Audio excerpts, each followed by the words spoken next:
ಪರಿಚಯ ಮಾಡಿಕೊಡ್ತಾ ಇದ್ದೇನೆ. ಮೊದಲನೇದಾಗಿ ಸನ್ಮಾನ್ಯ ಮೊಹಮ್ಮದ್ ಸುಲೇಮಾನ್ ಅವರು ಬಂದಿದ್ದಾರೆ. ಅವರು ಟ್ರಾನ್ಸ್ಪೋರ್ಟ್ ಕಮಿಷನರ್ ಆಗಿ ಸೇವೆ ಸಲ್ಲಿಸ್ತಾ ಇದ್ದಾರೆ. ಅದಕ್ಕಿಂತ ಹೆಚ್ಚಾಗಿ ಸಾಂಸ್ಕೃತಿಕ ಸಾಹಿತ್ಯ ಚಟುವಟಿಕೆಗಳಲ್ಲಿ ಗಾಢವಾದ ಆಸಕ್ತಿ ಇರೋರು. ಇನ್ನೊಬ್ಬರು ಸನ್ಮಾನ್ಯ B Narayan Rao, Canara bank general manager ಆಗಿ ನಿವೃತ್ತರಾಗಿದ್ದಾರೆ. ಇಲ್ಲಿ ಅನೇಕ ಕಾರ್ಯಕ್ರಮಗಳಿಗೆ ಬಂದಿದ್ದಾರೆ. ಅವರ ಮನೆಯವರು ಬಂದಿದ್ದಾರೆ. ಸನ್ಮಾನ್ಯ ಬಾಲಕೃಷ್ಣ ಅವರು ಸಂಗೀತ ಗಮಕ ಭಜನೆಗಳಲ್ಲಿ ಅವರು ನಿಷ್ಣಾತರು. ಈಗ ಇಲ್ಲಿ ಈ ಕಾರ್ಯಕ್ರಮ ನಡೀತಾ ಇರೋದನ್ನು ಅದರ ಬಗ್ಗೆ ತಿಳಿದು ಇವತ್ತು ಅವರು ಪುರುಸೊತ್ತು ಮಾಡಿಕೊಂಡು ಶ್ರೀಮಾನ್ ಸುಲೇಮಾನ್ ಅವರು, ನಾರಾಯಣ್ ಡಾಯರು, ಬಾಲಕೃಷ್ಣ ಅವರು ಬಂದಿದ್ದಾರೆ. ಅವರಿಗೆಲ್ಲ ಸ್ವಾಗತ ಕೋರ್ತಾ ಇದ್ದೇನೆ. ಆರಂಭದಲ್ಲಿ ವಿದ್ಯಾವಾಚಸ್ಪತಿ ಡಾಕ್ಟರ್ ಅರಳ್ಮಲ್ಲಿಗೆ ಪಾರ್ಥಸಾರಥಿ ಅವರಿಗೆ ಸನ್ಮಾನ್ಯ ಸುಲೇಮಾನ್ ಅವರು ಗೌರವಾರ್ಪಣೆ ಮಾಡೋದಕ್ಕೆ ಇಷ್ಟಪಡ್ತಾರೆ. ದಯವಿಟ್ಟು ವೇದಿಕೆಗೆ ಬರಬೇಕು. ಗುರುಣಾಂ ಆಕೃತಿಂ ಸ್ಮರೇತ್ ತೇನ ವಿಘ್ನಾ ಪ್ರಣಶ್ಯಂತಿ ಸಿದ್ಧ್ಯಂತಿ ಚ ಮನೋರಥಾಃ. ಯೋऽन्तಃ ಪ್ರವಿಶ್ಯ ಮಮ ವಾಚಮಿಮಾಂ ಪ್ರಸುಪ್ತಾಂ ಸಂಜೀವಯದ್ಯ ಕಿಲ ಶಕ್ತಿಧರಸ್ವಧಾಮ್ನಾ ಅನ್ಯಾಂ ಚ ಹಸ್ತಚರಣಶ್ರವಣತ್ವಗಾಧೀನ್ ಪ್ರಾಣಾನ್ ನಮೋ ಭಗವತೆ ಪುರುಷಾಯ ತುಭ್ಯಂ. मनोजवं मारुततुल्यवेगं जितेन्द्रियं बुद्धिमतां वरिष्ठं वातात्मजं वानरयूथमुख्यं श्रीरामदूतं शिरसा नमामि. बुद्धिर्बलं यशोधैर्यं निर्भयत्वं अरोगता अजाड्यं वाक्पटुत्वं च हनुमत्स्मरणात् भवेत्. मातर्मे मातरिष्वन् पितृतलुगुरो भ्रातरिष्टाप्तबन्धो स्वामिन् सर्वान्तरात्मन्नचरचरितज्जन्ममृत्यामयानां.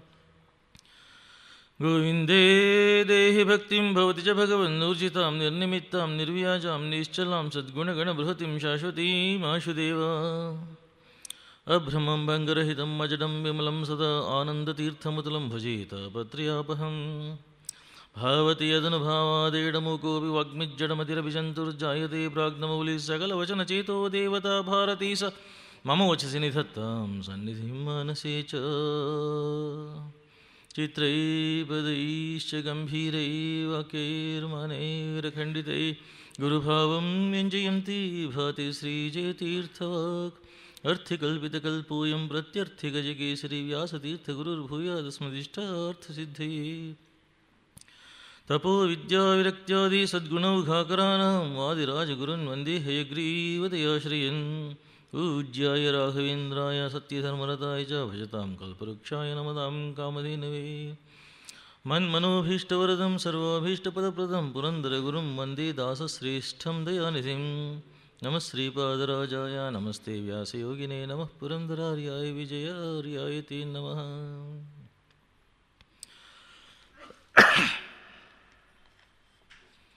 जन्माद्यस्य यतोऽन्वयादितरतश्चार्थेष्वभिघ्नस्वराट् तेने ब्रह्महृदाय आदिकवये मुह्यन्ति यं सूरयः. तेजोवारिमृतां यथा विनिमयो यत्र त्रिसर्गो मृषा धाम्ना स्वेन सदा निरस्तकुहकं सत्यं परं धीमहि. निगमकल्पतरोर्गलितं फलं शुकमुखादमृतद्रवसंयुतं पिबत भागवतं रसमालयं मुहुरहो रसिका भुवि भावुकाः. कृष्णाय वासुदेवाय देवकी नन्दनाय च नन्दगोपकुमाराय गोविन्दाय नमो नमः.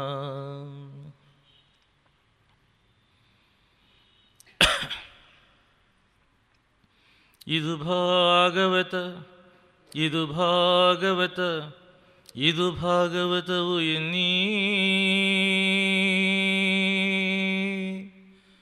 ಇದು ಕೃಷ್ಣ ಕಥೆ, ಇದು ಕೃಷ್ಣ ಕಥೆ, ಇದು ಕೃಷ್ಣ ಕಥೆಯು ಎನ್ನೀ.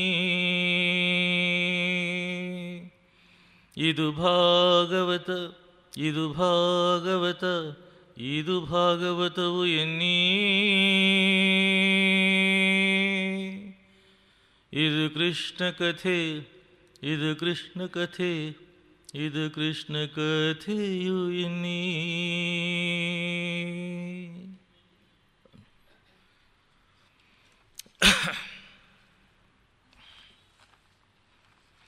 ರಂಗೋತ್ತುಂಗ ತರಂಗ ಮಂಗಳಕರವಾಗಿರತಕ್ಕಂತಹ ಭಾಗವತ ಗಂಗೆಯ ಉದ್ದಕ್ಕೂ ಓತಪ್ರೋತವಾಗಿ ತನ್ನ ಸನ್ನಿಧಾನದಿಂದ ನಮ್ಮನ್ನೆಲ್ಲ ಅನುಗ್ರಹ ಮಾಡ್ತಾ ಇರತಕ್ಕಂಥ ಕೃಷ್ಣ ಪರಮಾತ್ಮನ ಪಾದಪದ್ಮಗಳಿಗೆ ಭಕ್ತಿಯಿಂದ, ಶ್ರದ್ಧೆಯಿಂದ, ಗೌರವದಿಂದ ಸಾಷ್ಟಾಂಗ ನಮಸ್ಕಾರಗಳನ್ನು ಸಮರ್ಪಣೆ ಮಾಡ್ತಾ ಇಂಥ ಒಂದು ಒಳ್ಳೆಯ ಕಾರ್ಯಕ್ರಮವನ್ನು ವ್ಯವಸ್ಥೆ ಮಾಡಿರತಕ್ಕಂಥ ಈ ಸಂಸ್ಥೆಯ ಎಲ್ಲ ಹಿರಿಯರಿಗೆ ನನ್ನ ಗೌರವಪೂರ್ವಕವಾಗಿರ್ತಕ್ಕಂಥ ನಮನಗಳನ್ನು ಸಲ್ಲಿಸ್ತಾ, ಇವತ್ತು ವಿಶೇಷವಾಗಿ ಭಾಗವತವನ್ನು ಶ್ರವಣ ಮಾಡೋದಕ್ಕಾಗಿ ಬಂದಿರತಕ್ಕಂಥ ಮೊಹಮ್ಮದ್ ಸುಲೇಮಾನ್ರವರಿಗೆ ಮತ್ತು ಭಜನ ಸಾಮ್ರಾಟರಾಗಿರತಕ್ಕಂಥ ಬಾಲಕೃಷ್ಣರವರಿಗೆ, ನನ್ನ ಆತ್ಮೀಯ ಮಿತ್ರರು ಭಾಗವತ ಪ್ರಸರಣ ದೀಕ್ಷಾಧ್ಯಕ್ಷರು ಆಗಿರತಕ್ಕಂಥ BN ರಾವ್ ಅವರಿಗೆ, ಅವರ ದಂಪತಿಗಳಿಗೆ ನನ್ನ ಅಭಿನಂದನೆಗಳು ಹೇಳ್ತಾ, ಭಾಗವತ ಕೇಳೋದಕ್ಕೆ ತುಂಬ ಶ್ರದ್ಧೆಯಿಂದ, ಭಕ್ತಿಯಿಂದ, ಪ್ರೀತಿಯಿಂದ ಬರ್ತಿದ್ದೀರಲ್ಲ, ನಿಮ್ಮೆಲ್ಲರಿಗೆ ನಾನು ನನ್ನ ಭಕ್ತಿಪೂರ್ವಕ ನಮಸ್ಕಾರಗಳನ್ನ ಮಾಡ್ತಾ ಇವತ್ತಿನ ಈ ಕಥೆಯನ್ನು ಪ್ರಾರಂಭ ಮಾಡ್ತಾಯಿದ್ದೆ.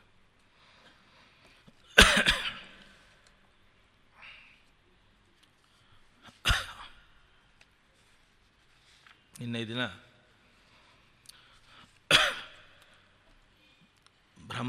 ಪರಮಾತ್ಮ ಅನಂತನ ಮೇಲೆ ಮಲಗಿದ್ದಾಗ ತನ್ನ ಹೊಕ್ಕಳಿನಿಂದ, ನಾಭಿಯಿಂದ ಬಂದಿರತಕ್ಕಂಥ ಪದ್ಮದಿಂದ ಬಂದಿರತಕ್ಕಂಥ ಬ್ರಹ್ಮ ಅನಂತ ಪದ್ಮನಾಭನಾಗಿ, ಆ ನಾಭಿಯಿಂದ ಬಂದಿರತಕ್ಕಂಥ ಚತುರ್ಮುಖ ಬ್ರಹ್ಮ ತನ್ನ ದೇಹದ ಈ ಭಾಗವಾಗಿ, ಆ ದೇಹದ ಬಲಭಾಗದಿಂದ ಬಂದಿರತಕ್ಕಂಥ ಸ್ವಯಂಭೂಮನು ಮತ್ತು ಎಡಭಾಗದಿಂದ ಬಂದಿರತಕ್ಕಂಥ ಶತರೂಪ ದೇವಿ, ಇವರಿಗೆ ಮಕ್ಕಳಾಗಿ, ಅದರಲ್ಲಿ ಹೆಣ್ಣು ಮಕ್ಕಳು 3 ಜನ ಆಗಿ ಆಕೂತಿ, ಪ್ರಸೂತಿ, ದೇವಹೂತಿಯರಾಗಿ ಆ ಕಥೆಗಳನ್ನೆಲ್ಲ ಭಾಗವತ ಹೇಳ್ಕೊಂಡು ಬಂದು, ಅಲ್ಲಿಂದ ಗಂಡು ಮಕ್ಕಳಾಗಿರತಕ್ಕಂತಹ ಉತ್ಥಾನಪಾದ ಮತ್ತು ಪ್ರಿಯವೃತನ ಕಥೆಗಳನ್ನು ಹೇಳ್ಕೊಂಡು ಬಂದು, ಉತ್ಥಾನಪಾದನ ಕಥೆಯನ್ನು ಹೇಳಿದ ಮೇಲೆ ಅವನ ಮಗನಾಗಿರತಕ್ಕಂಥ ಧ್ರುವನ ಕಥೆಯನ್ನು ಹೇಳ್ಕೊಂಡು ಬಂದು, ಹೇಗೆ ಧ್ರುವ ತಾನು ಹರಿವಾಯುಗಳ ಅಳಿಯನಾಗಿದ್ದಾನೆ ಅನ್ನತಕ್ಕಂಥ ವಿಚಾರವನ್ನು ಹೇಳ್ತಾ, ಸಾಕ್ಷಾತ್ ಭಗವಂತ ಹರಿ ಶಂಶುಮಾರನ ಮಗಳಾಗಿರತಕ್ಕಂಥ ಭ್ರಮಿಯನ್ನು, ವಾಯುದೇವರ ಮಗಳಾಗಿರತಕ್ಕಂಥ ಇವರನ್ನು ಹೇಗೆ ಧ್ರುವ ಮದುವೆಯಾಗಿ ಅವರಿಂದ ಕಲ್ಪ, ವತ್ಸರ, ಉಲ್ಕಲ ಅನ್ನತಕ್ಕಂಥ 3 ಜನ ಮಕ್ಕಳನ್ನ ಹೇಗೆ ಮಾಡ್ಕೊಂಡಂತ, ಧ್ರುವನ ನಂತರದಲ್ಲಿ ವತ್ಸರ ಅಲ್ಲಿ ರಾಜ ಆಗಿರತಕ್ಕಂಥ ವಿಚಾರವನ್ನು ಹೇಳ್ತಾ, ವತ್ಸರನ ಪರಂಪರೆಯಲ್ಲಿ ಉಲ್ಮುಖ ಅನ್ನತಕ್ಕಂಥವನು ರಾಜನಾಗಿ ಬಂದಿರತಕ್ಕಂಥದ್ದನ್ನು ಹೇಳ್ತಾ, ಉಲ್ಮುಖನ ಮಗನಾಗಿ ಅಂಗರಾಜ ಅನ್ನತಕ್ಕಂಥವನು ಬಂದಿರತಕ್ಕಂಥದ್ದು,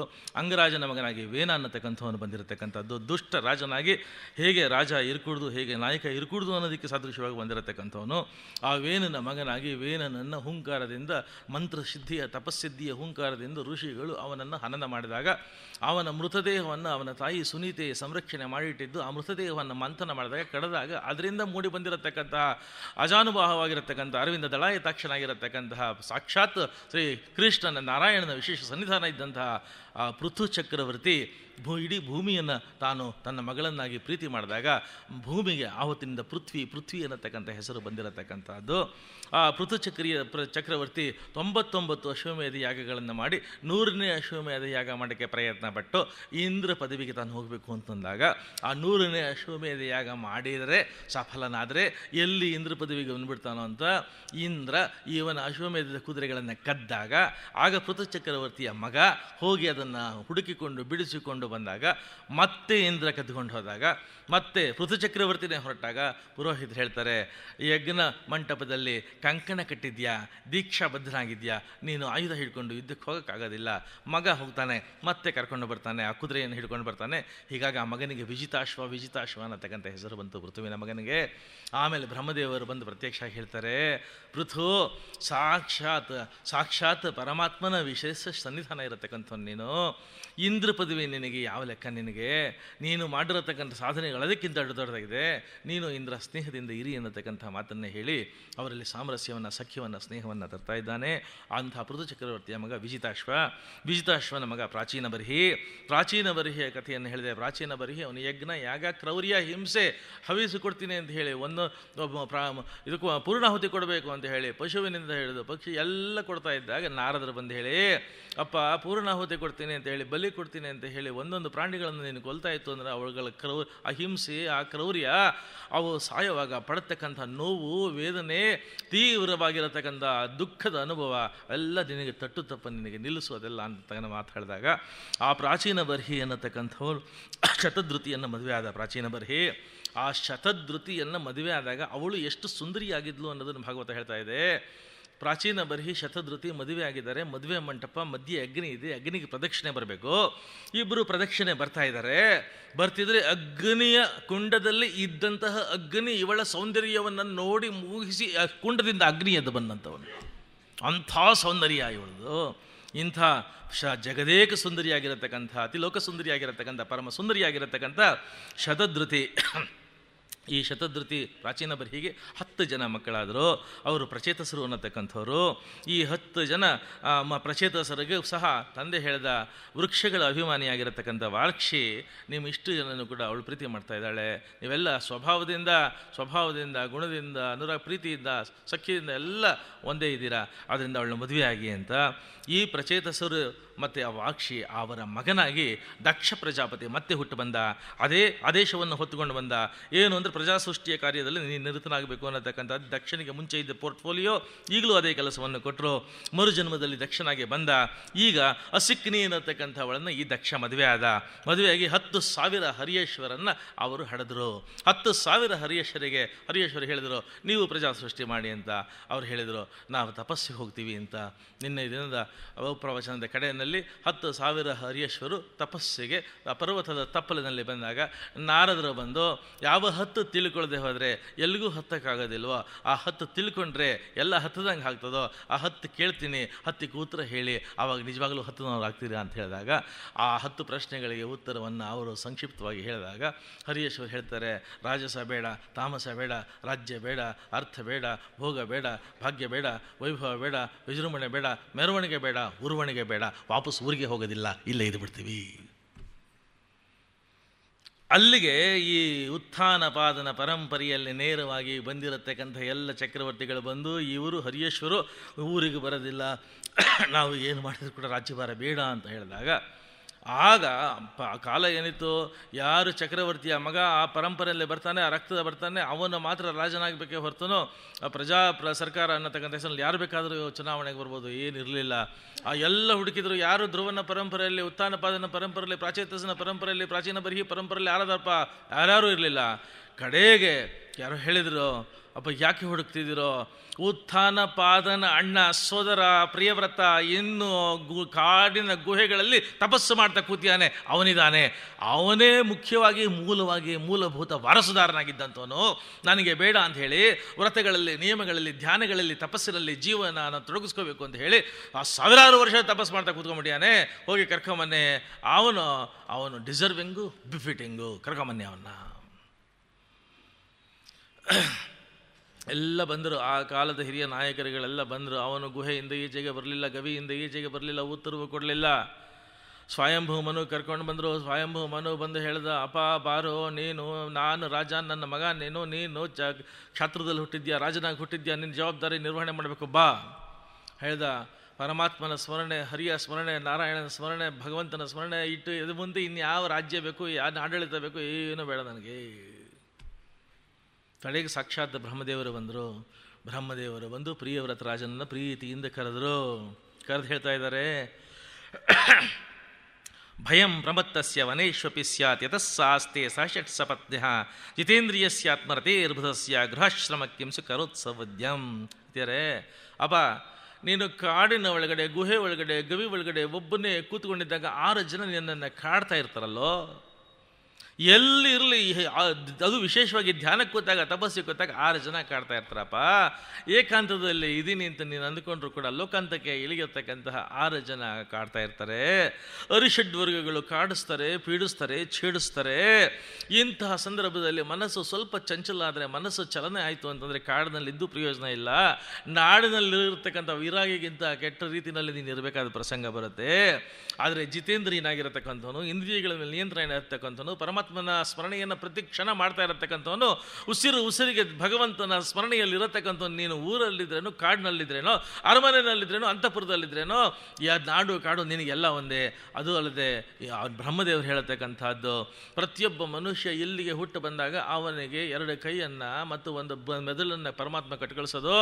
ನಿನ್ನ ಕೆಲಸವನ್ನು ನೀನು ಮಾಡಬೇಕು, ನಿನ್ನ ಕರ್ತವ್ಯವನ್ನು ನಿರ್ವಹಣೆ ಮಾಡಬೇಕು, ನಿನ್ನ ಜವಾಬ್ದಾರಿಯನ್ನು ನಿರ್ವಹಣೆ ಮಾಡಬೇಕು. ಅದರಲ್ಲಿ ವಿಫಲನಾದರೆ ಎಲ್ಲ ಧ್ಯಾನ, ಎಲ್ಲ ತಪಸ್ಸುಗಳು ವಿಫಲ.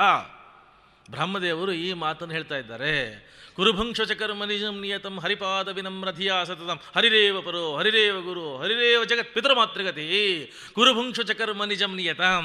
What ever work that the gods entrusted to you in this janma, you have to do it befittingly, you have to do it effectively, you have to do it responsibly, you have to do it exceedingly well, you have to do it excellently. No failure in that. In the name of philosophy, in the name of meditation, in the name of penance, if you fail to fulfill your responsibility, it's a total failure of your life and failure of your personality.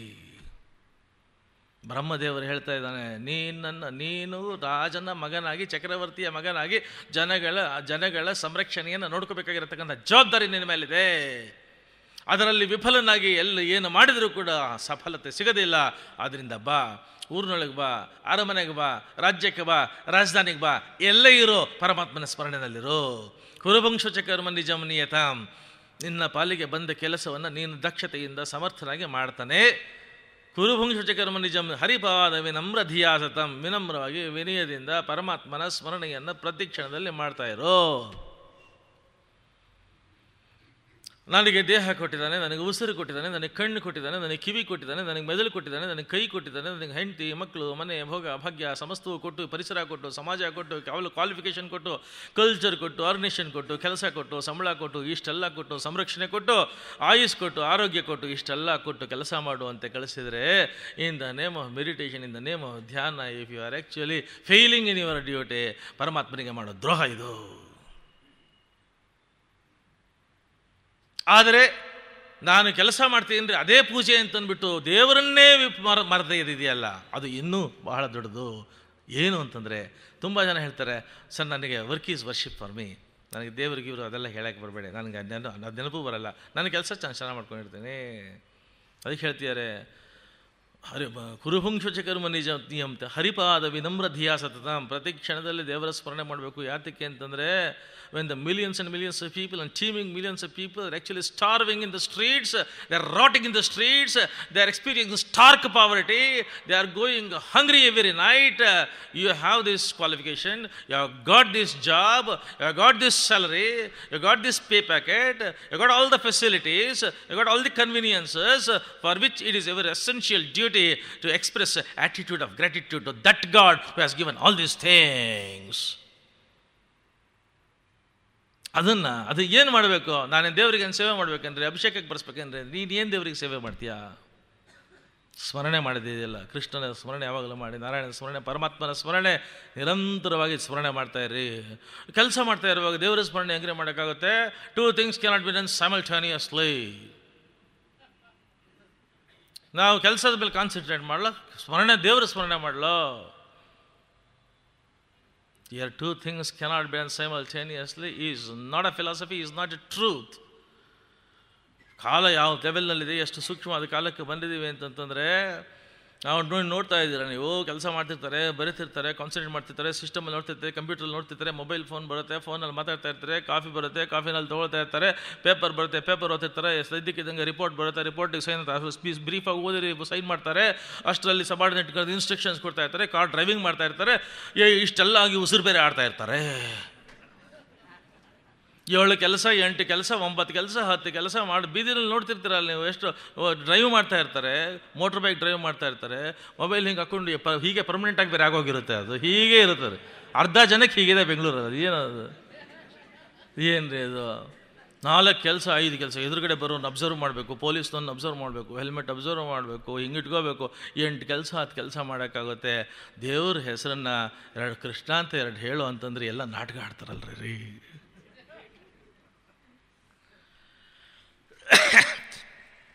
ಅದಕ್ಕೆ ಬ್ರಹ್ಮದೇವರು ಹೇಳಿದರು, ಎಷ್ಟು 1000 ವರ್ಷ ನೀನು ತಪಸ್ಸು ಮಾಡಿದರೂ ಕೂಡ ನಿನ್ನ ಕರ್ತವ್ಯದಲ್ಲಿ ವಿಮುಖ ಹಾಕೂಡದು. ಪ್ರತಿಯೊಬ್ಬ ಮನುಷ್ಯ ಇಲ್ಲಿಗೆ ಬಂದ ಮೇಲೆ ಏನು ಜವಾಬ್ದಾರಿಯನ್ನು ಪರಮಾತ್ಮ ನಿರ್ವಹಣೆ ಮಾಡಿದನೋ, ಯಾವ ವಂಚನೆ ಇಲ್ಲದಿರ, ಒಂದಿಷ್ಟು ವಂಚನೆ ಇಲ್ಲದಿರ ನಿರ್ವಂಚನೆಯಿಂದ ನಿನ್ನ ಪಾಲಿಗೆ ಬಂದ ಕೆಲಸವನ್ನು ಪಂಚಾಮೃತ ಅಂದ್ಕೊಂಡು ಮಾಡತಕ್ಕಂಥದ್ದು. ಬಾಯಿ ಈಚೆ ಕಡೆ ಆಗ ಪ್ರಿಯವ್ರತರಾಜನನ್ನು ಕರ್ಕೊಂಬಂದರು.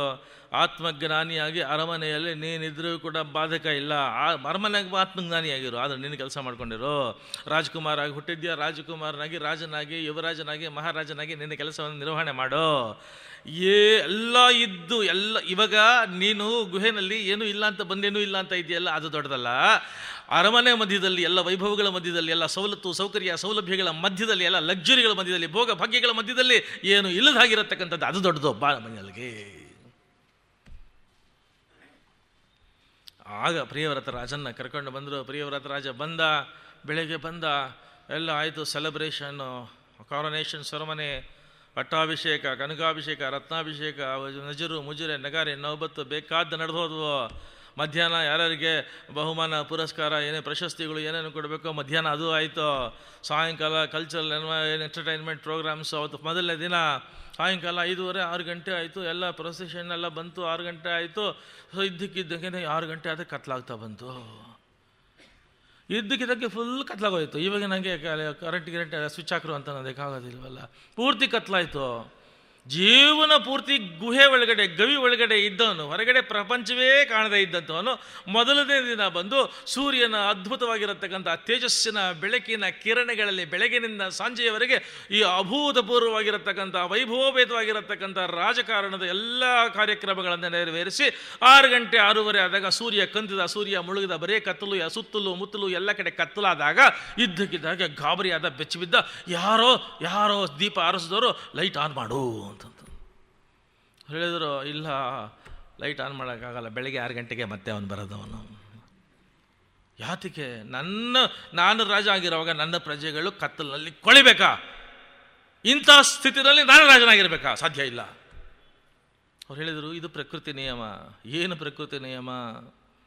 If a human being determines to do something, he can control the nature, he can tame the nature, he can do wonders, he can pluck the thunders. ಎದ್ದ ನೋಡ್ರಿ, ಕೂತಿದ್ದವನೆದ್ದ. ನನಗೆ ಹೇಳ್ತಿದ್ದೀರಿ ಸಾಯಂಕಾಲ 6 ಗಂಟೆ ಆದಮೇಲೆ ಸೂರ್ಯನ ಬೆಳಕು ಸಿಗೋದಿಲ್ಲ ಅಂತ ಅಂದ್ಬಿಟ್ಟು, ಬೆಳಗ್ಗೆ ಅವ್ರಿಗೆ ಬರೋದಿಲ್ಲ ಅಂತ ಅಂದ್ಬಿಟ್ಟು, ನಥಿಂಗ್ ಡೂಯಿಂಗ್. ನನ್ನ ರಾಜ್ಯದಲ್ಲಿ ನನ್ನ ಜನ, ನನ್ನ ಪ್ರಜೆಗಳು 24 ಗಂಟೆ ಸೂರ್ಯನ ಬೆಳಕಿನಲ್ಲಿ ಸಂತೋಷ ಪಡ್ತಾ ಇರಬೇಕು. If it is possible, then I will be here. Otherwise, I am not qualified to be here. ಮಂತ್ರಿಗಳು ಹೇಳ್ತಾರೆ, ಸಚಿವರು ಹೇಳಿದರು, ಏನು ಹೀಗೆಲ್ಲ ಮಾತಾಡ್ತಿರಲ್ಲ ಅಂತ ಅಂದ್ಬಿಟ್ರು. ಏನು ಹೀಗೆಲ್ಲ ಮಾತಾಡ್ತಿರಲ್ಲ ಅಂತ ಅವನು ಹೇಳ್ದ, this is how the world thinks, that is how I think ಅಂತ. Whole world thinks horizontally, I think laterally.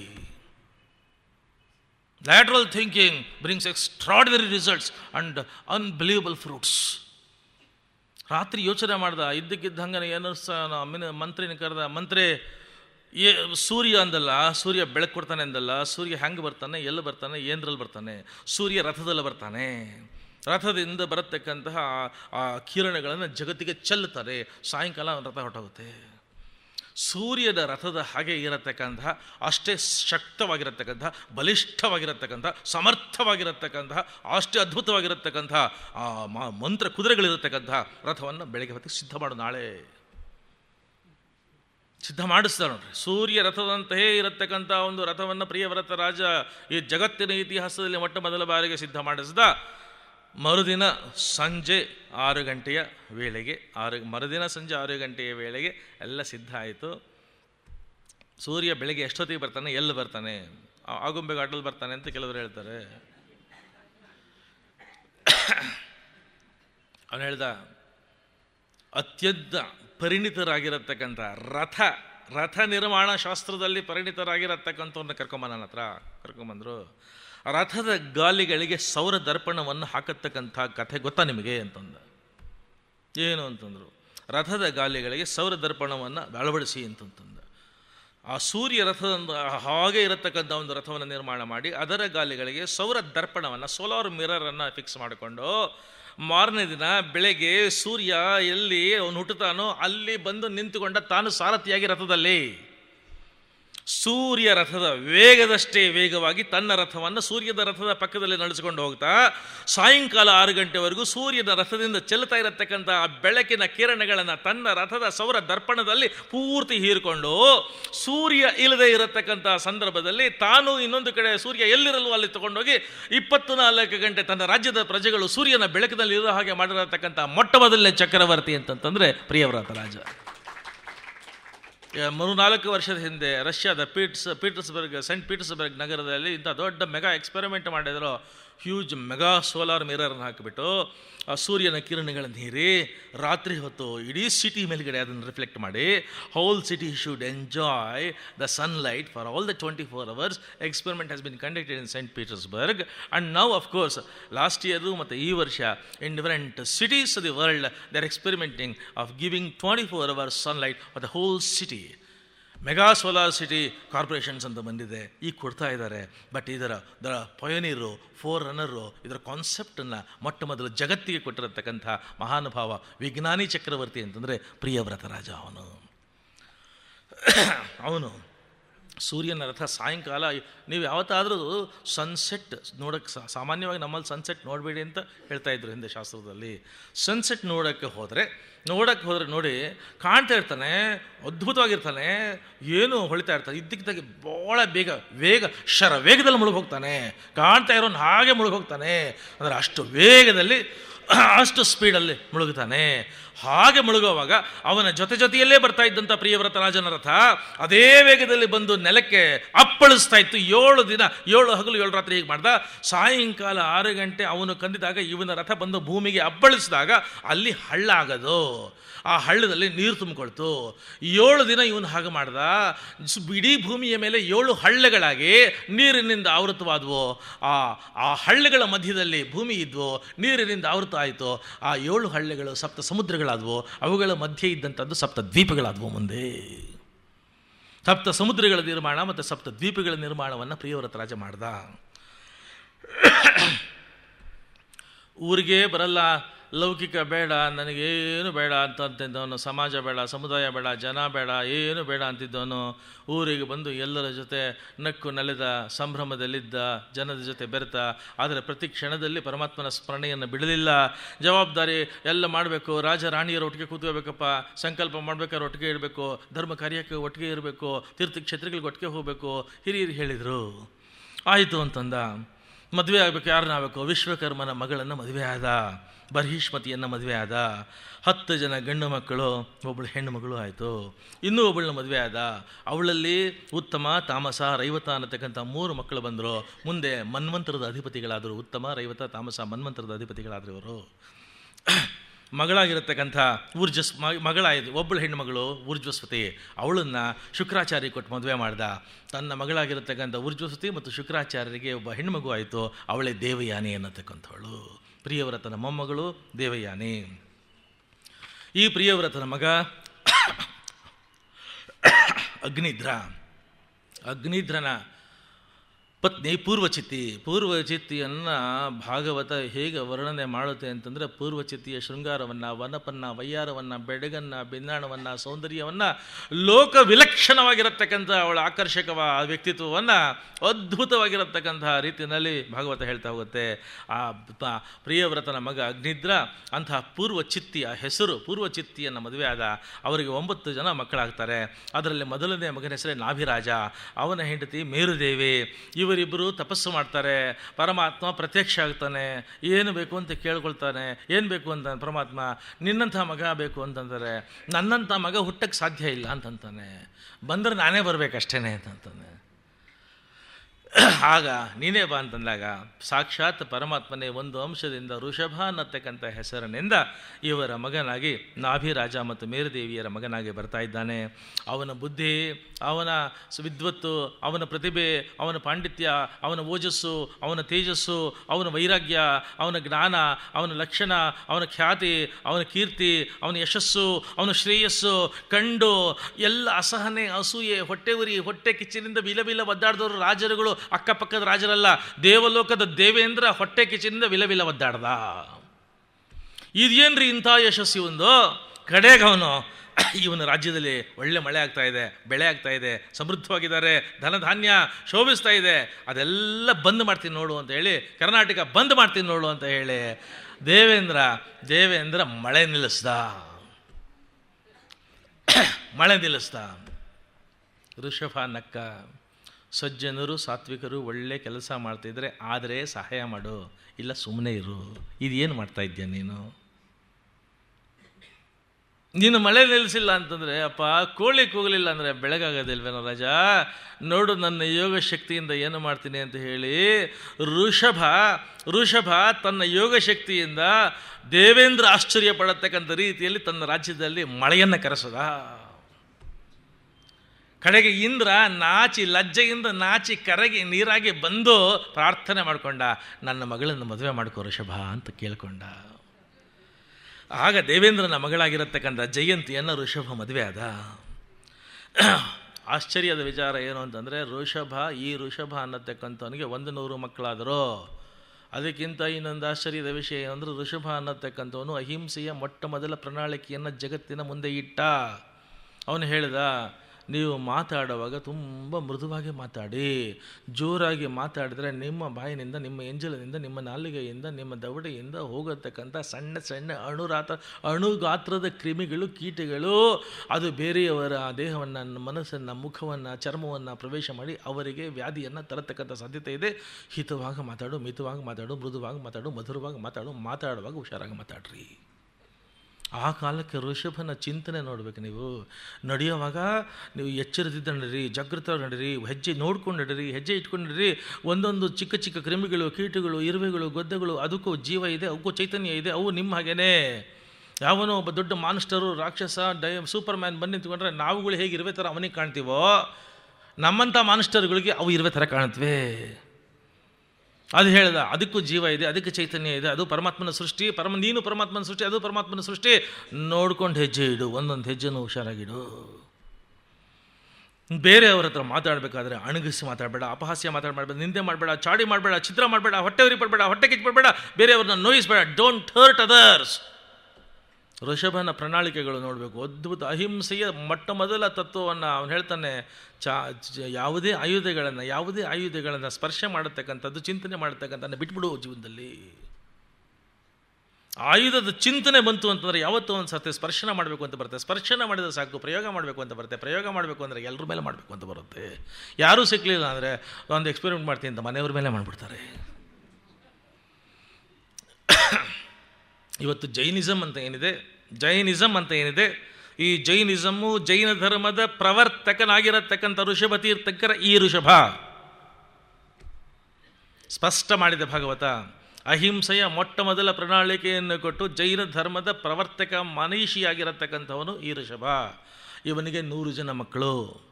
ಈ 100 ಜನ ಮಕ್ಕಳಲ್ಲಿ ಮೊದಲನೆಯ ಮಗನ ಹೆಸರು ಭರತ.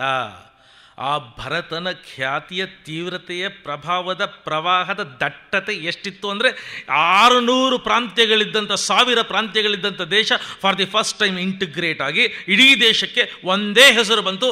ಇವನಿಂದ, ಋಷಭನ ಮಗ ಭರತನಿಂದ ಈ ದೇಶಕ್ಕೆ ಒಂದು ಹೆಸರು ಬಂತು, ಅದು ಭಾರತ.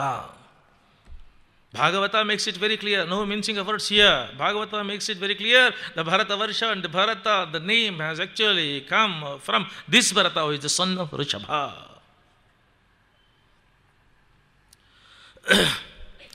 100 ಜನ ಮಕ್ಕಳು. How he was organizing the children. ಅದು Bhagavata gives a description. Children organise ಮಾಡ್ಕೊಂಬಂದು ಹೇಗೆ. ಮೊದಲ 9 ಜನನ ಕರೆದುಬಿಟ್ಟು ಎವ್ರಿ 10 ಚಿಲ್ಡ್ರನ್ಗೆ ಯು ಆರ್ ದಿ ಲೀಡರ್ ಅಂತ. The first 9 children, each one is a leader for next 10. ಈ ಥರ ಮಾಡ್ದ. ಆಮೇಲೆ he selected 9 children. ಅವರ ಲಕ್ಷಣಗಳು, ಅವ್ರ ಮುಖ, ಅವರ ಕಣ್ಣು, ಅವರ ಹಣೆ, ಅವರ ಬದುಕು, ಅವ್ರ ಭವಿಷ್ಯ, ಅವ್ರ ಸಂಸ್ಕಾರ, ಅವ್ರ ರೀತಿ ನೀತಿ, ಮಾತು, ನೀತಿ, ರಿವಾಜ್ ಎಲ್ಲ ನೋಡ್ದ. ಅವ್ರು 9 ಜನನ ಕರೆದ. ನೀವು ದೇವಾಂಶರಪ್ಪ, ನೀವು ಮನುಷ್ಯರಲ್ಲ ಕಣ, ನೀವು ಪರಮ ಭಗವತ್ತೋತ್ತಮರಾಗಿರಿ ನೀವು ಅಂತ ಹೇಳ್ದ. ಅವ್ರು ಯಾರು ಅಂದರೆ ಕವಿ, ಹರಿ, ಅಂತರಿಕ್ಷ, ಪ್ರಬುದ್ಧ, ಪಿಪ್ಪಲಾಯನ, ಅವಿರ್ಹೋತ್ರ, ದ್ರುಮಿಲ, ಚಮಸ, ಕರಭಾಜನ, ಮಹಾಭಾಗವತ ಶಿರೋಮಣಿಗಳು, ಭಾಗವತ ಶ್ರೇಷ್ಠರು ಅನ್ನಿಸ್ಕೊಂಡಿರತಕ್ಕಂಥವ್ರು ಋಷಭನ ಮಕ್ಕಳಾದರು. ಲೋಕದಲ್ಲಿ ಸಾತ್ವಿಕ ಧರ್ಮವನ್ನು, ದೈವಿಕ ಧರ್ಮವನ್ನು, ಧಾರ್ಮಿಕತೆಯನ್ನು ಮತ್ತು ಭಾಗವತ ಧರ್ಮವನ್ನು ಈ 9 ಜನ ಬಹಳ ದೊಡ್ಡ ರೀತಿಯಲ್ಲಿ ಮುಂದುವರಿಸಿದರು. ಇನ್ನು 81 ಜನ ಯಜ್ಞ ಯಾಗಗಳನ್ನು ಮಾಡ್ತಾ ಈ ಧಾರ್ಮಿಕ ದೈವಿಕ ಪರಂಪರೆಯನ್ನು ಮುಂದುವರಿಸ್ಕೊಂಡೋದ್ರು. 100 ಜನ ಮಕ್ಕಳನ್ನು ಕೂಡಿಸ್ಕೊಂಡಂತೆ, ಋಷಭ ನನಗೆ ವಯಸ್ಸಾಗ್ತಾ ಇದೆ, ಮುಂದೆ ನಿಮ್ಮ ಜೊತೆ ಇರ್ತಿಲ್ಲ, ದೇಹ ಬರುತ್ತೆ ದೇಹ ಹೋಗುತ್ತೆ, ದೇಹ ದೊಡ್ಡದಲ್ಲ, ನಾನು ದೊಡ್ಡವನಲ್ಲ, ಸಂದೇಶಗಳು ಮೌಲ್ಯಗಳು ನಿರಂತರ. ನನಗೆ ಆಶ್ಚರ್ಯ ಆಗಿದ್ದು, ನಾನು ಅಲ್ಲಿ ಒಳಗಡೆ ರೂಮಲ್ಲಿ ಕೂತ್ಕೊಂಡ ತಕ್ಷಣ ರಾಮಸ್ವಾಮಿ ಅವ್ರ ಹತ್ರ ಮಾತಾಡ್ತೇನೆ, ಡಿ ವಿ ಜಿ ಅವ್ರದ್ದು ಎಷ್ಟು ಚೆನ್ನಾಗಿ ಬರ್ದಿದ್ದಾರಲ್ಲ, ಒಂದೊಂದು ಮಾತು ನನ್ನ ಈಗ ಅಲ್ಲಿ ನೋಡ್ತಾ ಇದ್ವಿ. ಡಿ ವಿ ಜಿ ಅವರು ಆ ಕಾಲಕ್ಕಿದ್ದರು. ಅವ್ರು ಹೇಳ್ತಾರೆ, ಪರಮಾತ್ಮ ಇಲ್ಲಿ ಒಳಗಡೆ ನೋಡಿ, ನೀವು ಉತ್ಪ್ರೇಕ್ಷೆಗೆ ಅಲಂಕಾರಕ್ಕೆ ಹೇಳೋದಲ್ಲ, ಕ್ರೈಸ್ತ, ಜೈನ, ಬೌದ್ಧ, ಮುಸಲ್ಮಾನ, ಏನೇನು ಹಿಂದೂ ಗಿಂದು ಏನೇನು ಹೆಸರು ಹಾಕ್ಕೊಂಡಿದ್ದೀರೋ ಎಲ್ಲ ನೀವು ಹಾಕ್ಕೊಂಡ್ರು, ಆ ಪರಮಾತ್ಮ ಒಬ್ಬನೇ ಅಪ್ಪ, ಅವನು ಒಬ್ಬನೇ ಅಪ್ಪ. ನೀವೆಲ್ಲ ಇಷ್ಟೇನೇ ಹೆಸರುಗಳು ಹಾಕ್ಕೊಂಡಿರಿ ನಿಮ್ಮ ಅನುಕೂಲಕ್ಕೆ, ನಿಮ್ಮ ಸೌಕರ್ಯಕ್ಕೆ, ನಿಮ್ಮ ಸೌಲಭ್ಯಕ್ಕೆ, ಆದರೆ ಐಕಮತ್ಯ ಮತ್ತು ಸಖ್ಯ ಮಾತ್ರ ಬಿಡಬೇಡ ಕಣ್ರು. ನನಗೆ ತುಂಬ ಸಂತೋಷ ಆಗ್ತಿದೆ. ಮೊಹಮ್ಮದ್ ಸುಲೇಮಾನ್ ಅವರು ಇವತ್ತಿನ ದಿನ ಬಂದು ಭಾಗವತ ಕೇಳ್ತಾ ಇರತಕ್ಕಂಥದ್ದು ಡಿ ವಿ ಜಿ ಅವರ ಮಾತು ಮತ್ತೆ ಸಾರ್ಥಕ ಆಗ್ತಾ ಇದೆ. 100 ಜನ ಮಕ್ಕಳನ್ನು ಕರೆದು ಕೂಡಿಸಿಕೊಂಡು ಅವನು ಹೇಳ್ತಾ ಇದ್ದಾನೆ, ವೃಷಭ, ತಂದೆ ತಾಯಿಗಳ ಮಕ್ಕಳಿಗೆ ವ್ಯಾಲ್ಯೂಸ್ ಹೇಳಬೇಕು ಅಂದರೆ first of all the don't have time, secondly the don't have patience. ಯಾರಿಗೆ ಪೇಷನ್ಸ್ ಇದೆ ರೀ? ಪೇರೆಂಟ್ಸ್ಗೆ. ಮತ್ತು ಪೇರೆಂಟ್ಸ್ ಬಂದ ತಕ್ಷಣ ಎಷ್ಟು ದಡ್ಗುಟ್ಕೊಂಡು ಟಿ ವಿ ಆನ್ ಮಾಡಿಬಿಟ್ಟು ಸೀರಿಯಲಲ್ಲಿ ಮುಳುಗೋಗ್ಬಿಡ್ತಾರಲ್ಲಪ್ಪ ಪೇರೆಂಟ್ಸು. ಮಕ್ಕಳನ್ನ ಕರೆದುಬಿಟ್ಟು ವ್ಯಾಲ್ಯೂಸ್ ಹೇಳಕ್ಕೆ ಟೈಮ್ ಎಲ್ಲಿದ್ದೀರಿ ಅವರಿಗೆ?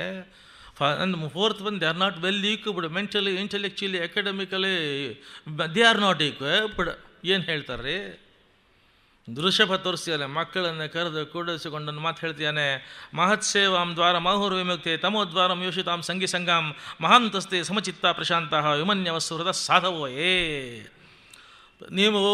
ನೀವು ಏನಾದ್ರೂ ದೇವಲೋಕಕ್ಕೆ ಹೋಗಬೇಕು, ವೈಕುಂಠಕ್ಕೆ ಹೋಗಬೇಕು, ಮೋಕ್ಷಕ್ಕೆ ಹೋಗಬೇಕು, ಬಂಧನಗಳಿಂದ ಬಿಡುಗಡೆ ಆಗಬೇಕು, ನೋವಿನಿಂದ ಬಿಡುಗಡೆ ಆಗಬೇಕು ಅಂತ ನಿಮಗೆ ಆಸೆ ಇತ್ತು ಅಂತಂದರೆ ಒಂದೇ ಒಂದು ನಿಮಗೆ ಇರತಕ್ಕಂಥ ದಾರಿ ಯಾವುದು ಅಂತಂತಂದರೆ, ವಿಷಯ ಲಂಪಟರು, ದುಷ್ಟ ಜನ, ಕೆಟ್ಟ ಚಿಂತನೆ ಮಾಡತಕ್ಕಂಥವರು, ಸಂಘ ಯೋಷಿತಾಂ ಸಂಗಿ ಕೆಟ್ಟ ಚಿಂತನೆಗಳನ್ನು ಮಾಡತಕ್ಕಂಥ ವಿಷಯ ಲಂಪಟರ ಸಹವಾಸವನ್ನು ಬಿಡಬೇಕು.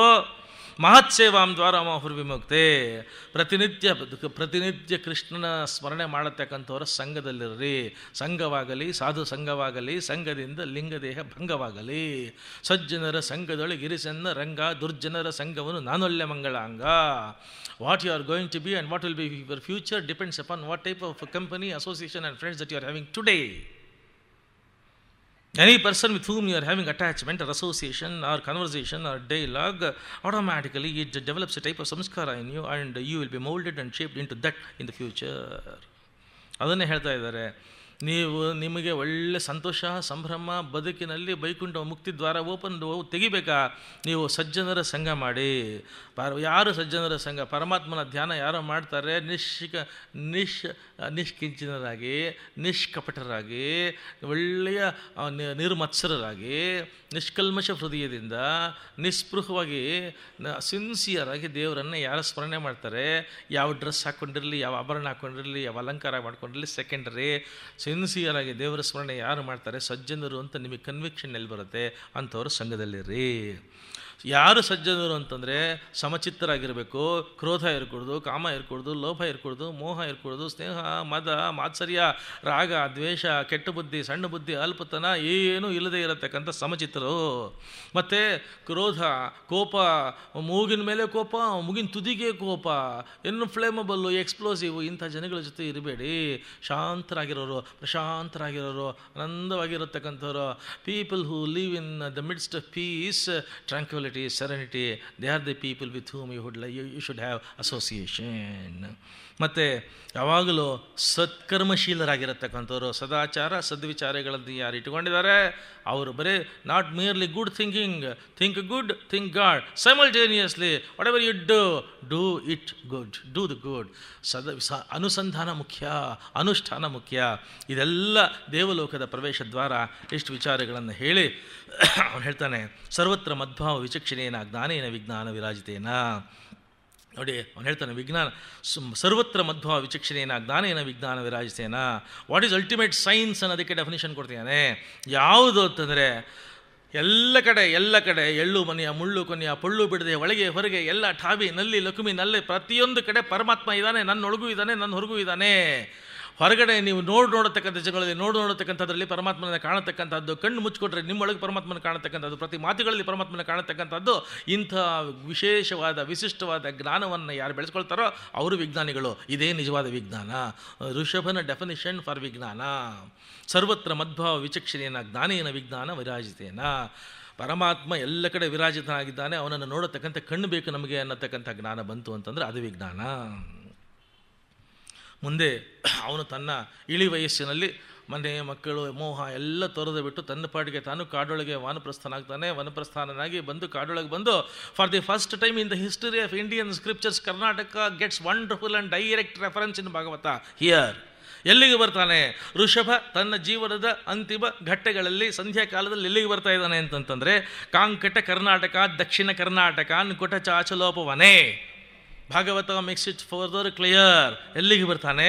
ಇವತ್ತಿನ ದಕ್ಷಿಣ ಕನ್ನಡದ ಜಾಗದಲ್ಲಿ ಕೊಲ್ಲೂರು ಕೊಡಚಾದ್ರಿ ಪ್ರದೇಶ ಘಟ್ಟಗಳ ಪ್ರದೇಶಕ್ಕೆ ಬರ್ತಾ ಇದ್ದಾನಂತೆ. ಅಲ್ಲಿ ಕಾಡ್ಗಿಚ್ಚಿನ ಮಧ್ಯದಲ್ಲಿ ತಾನು ಯೋಗಾಗ್ನಿಯಿಂದ ತಾನು ಭಸ್ಮ ಆಗ್ತಾ ಇದ್ದಾನೆ. ಅಲ್ಲಿಗೆ ಮುಂಚೆ ಶಿಷ್ಯರು ಅನೇಕ ಜನ ಅವಧೂತನಾಗಿದ್ದ, ದಿಗಂಬರನಾಗಿದ್ದ, ಹುಚ್ಚನಾಗಿದ್ದ, ಮೂಕನಾಗಿದ್ದ, ಬಧಿರನಾಗಿದ್ದ, ಕೆಲವರಿಗೆ ಒಳಗಣ್ಣು ತೆರೆದಿದ್ದಂಥವ್ರಿಗೆ ಇವನು ಮಹಾ ಅವಧೂತ, ಇವನು ಸಾಕ್ಷಾತ್ ದೈವ ಅಂತ ಗೊತ್ತಾದಾಗ ಅವ್ರ ಹತ್ತಿರ ಬಂದರು. ಅವನ ಅಂತಿಮ ದಿನಗಳಲ್ಲಿ ಯಾರು ಹತ್ತಿರ ಬಂದು ಶಿಷ್ಯತ್ವ ವಹಿಸಿದ್ರು ಅವ್ರಿಗೆ ಹೇಳ್ತಾ ಇದ್ದಾನೆ, ಗುರುರ್ನ ಸಸ್ಯಾತ್, ಸ್ವಜನೋನ ಸಸ್ಯಾತ್, ಪಿತಾನ ಸಸ್ಯಾತ್, ಜನನೀನ ಸಸ್ಯಾತ್, ದೈವಂನ ತತ್ಸ್ಯಾತ್, ನಪತಿಶ್ಚ ಸಸ್ಯಾತ್, ನಮೋ ಚ ಯದ್ಯ ಸಮುಪೇತ ಮೃತ್ಯಂ. ಅಲ್ಲಪ್ಪ, ದೇಹ ಕೊಟ್ಟಿದ್ದಾರೆ, ಕಾಫಿ ಕೊಟ್ಟಿದ್ದಾರೆ, ಊಟ ಕೊಟ್ಟಿದ್ದಾರೆ, ಸಾಲ ಕೊಟ್ಟಿದ್ದಾರೆ, ಬ್ಯಾಂಕ್ ಮ್ಯಾನೇಜರ್ ನನಗೆ ಸಾಲ ಕೊಟ್ಟಿದ್ದಾರೆ, ನನ್ನ ರಿಲೇಟಿವ್ಸ್ ನಾನು ಚೆನ್ನಾಗಿ ನೋಡ್ಕೊಳ್ತಾರೆ. ನಿನ್ನ ದೇಹವನ್ನು ಬೆಳೆಸತಕ್ಕಂಥವರು, ನಿನ್ನ ಅಭಿಮಾನವನ್ನು ಬೆಳೆಸತಕ್ಕಂಥವ್ರು, ನಿನ್ನ ಅಲಂಕಾರವನ್ನು ಬೆಳೆಸತಕ್ಕಂಥವ್ರು, ನಿನ್ನ ಅಹಂಕಾರವನ್ನು ಬೆಳೆಸತಕ್ಕಂಥವ್ರು ಯಾವತ್ತೂ ನಿನಗೆ ಬಂಧುಗಳಾಗೋದಿಲ್ಲ, ಬಂಧುಗಳಲ್ಲ. ಮತ್ತು ನಿನ್ನ ಬಂಧುಗಳು ಯಾರು ಅಂತಾರೆ? ನಿನ್ನ ಆತ್ಮಶಕ್ತಿಯ ಬೆಳವಣಿಗೆಗೆ, ಆತ್ಮಬಲ ಪ್ರವರ್ಧನೆಗೆ.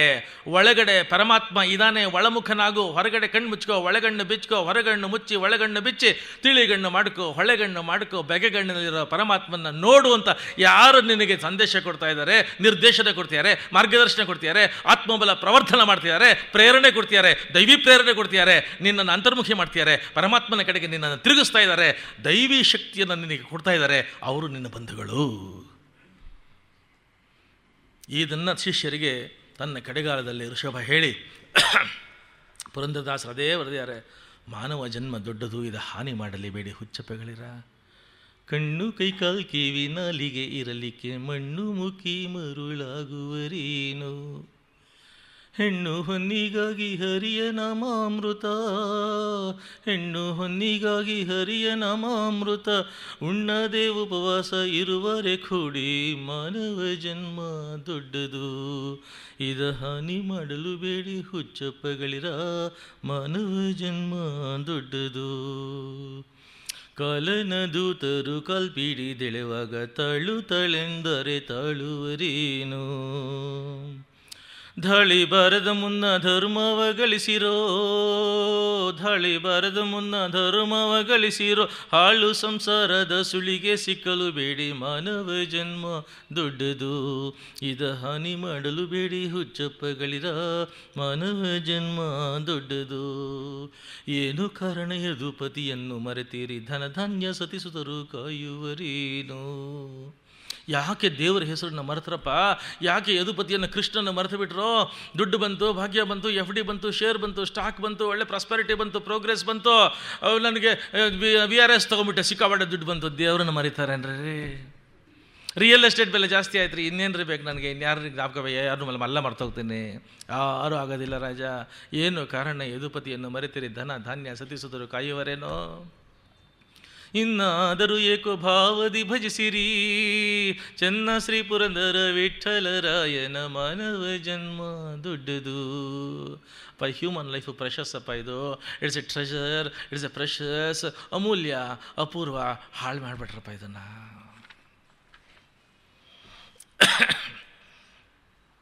ಇಂಥ ಭರತ ರಾಜನಾದ, ಚಕ್ರವರ್ತಿಯಾಗಿ ಯಾವ ಮಟ್ಟಿಗೆ ಪ್ರಭಾವವನ್ನು ಹರಿಸದ ಅಂತಂದರೆ ಅವನ ಹೆಸರು ದೇಶಕ್ಕೆ ಬರೋ ಹಾಗೆ ಮಾಡ್ದ. ಆದರೆ ಆ ಕಾಲದಲ್ಲಿ ಒಂದು ಕಾಮನ್ ಸೆನ್ಸ್ ಇತ್ತು. ಅದನ್ನು ಭಾಳ ದೊಡ್ಡ ಜ್ಞಾನ, ಕಾಮನ್ ಸೆನ್ಸು.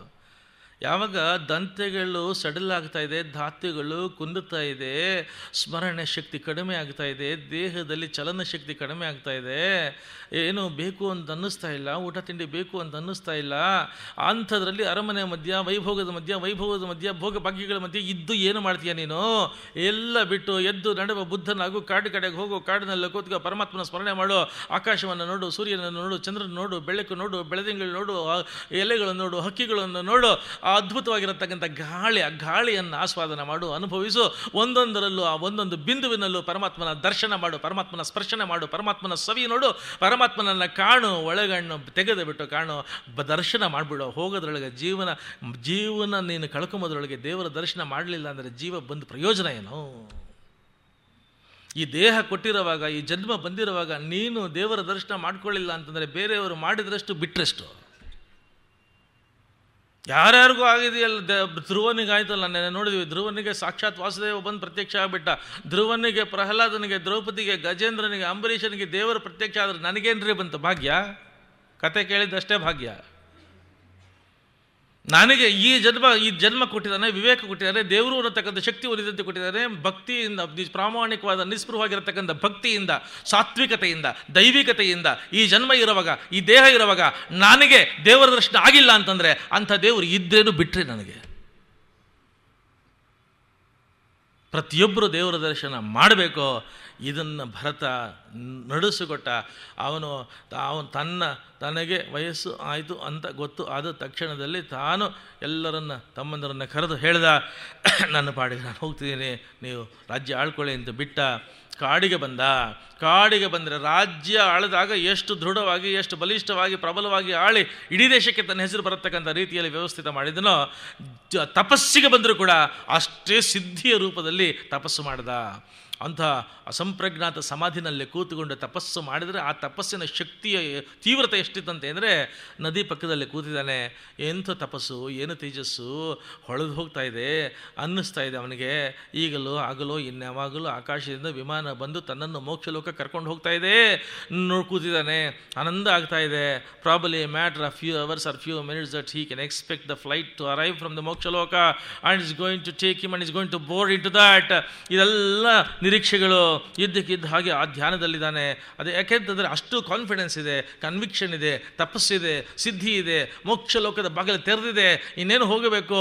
ನದಿ ಮೇಲ್ಗಡೆ ಆಹ್ಲಾದಕರವಾದ ಗಾಳಿನಲ್ಲಿ ಕೂತಿದ್ದಾನೆ, ದೇವತಾ ಸ್ಮರಣೆ ಆಗ್ತಿದೆ. ಇದ್ದಕ್ಕಿದ್ದಾಗ ಏನೋ ಶಬ್ದ ಆಯಿತು, ಯಾವುದೋ ಪ್ರಾಣಿ ಕೂಗಿದ ಶಬ್ದ ಆಯಿತು, ಅರಚಿಕೊಂಡ ಶಬ್ದ ಆಯಿತು, ಭಯದಲ್ಲಿ ಯಾವುದೋ ಪ್ರಾಣಿ ಅರಚಿಕೊಂಡ ಶಬ್ದ ಆಯಿತು.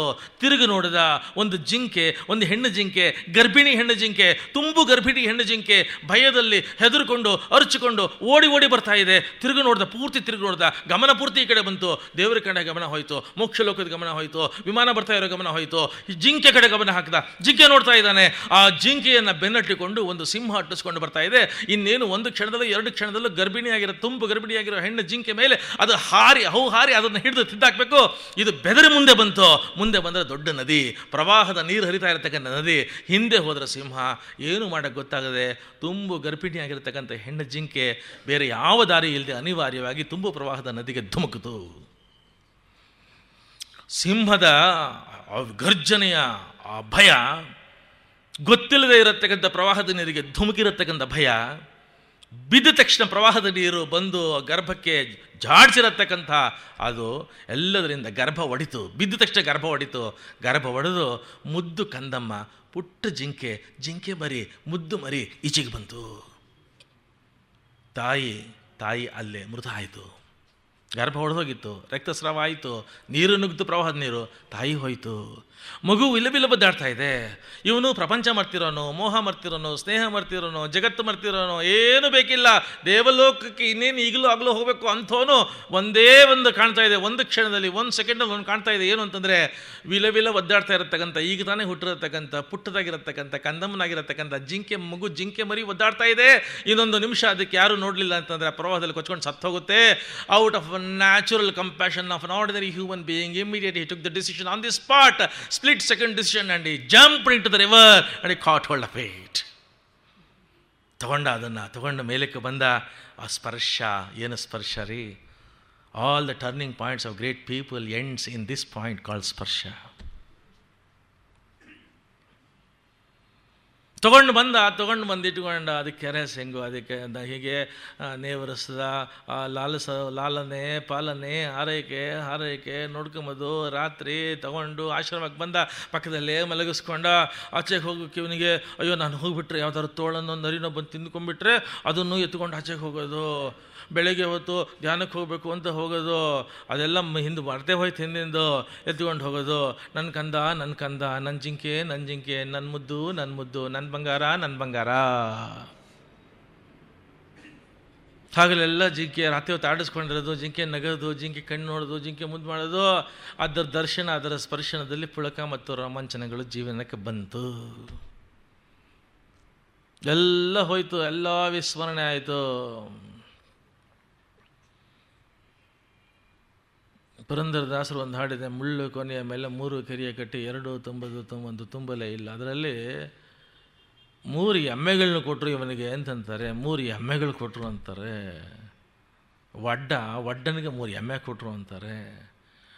ಏನು ಒಡ್ಡ ಅಂತಂದರೆ ಅದ್ಭುತವಾದ ಹಾಡೋದು. ಮುಂದೆ ಯಾವಾದರೂ ಒಂದು ಸರ್ತಿ ಹೇಳ್ತೀನಿ. ಅದು ಒಡ್ಡ ಅಂದರೆ ಏನು ರೀ?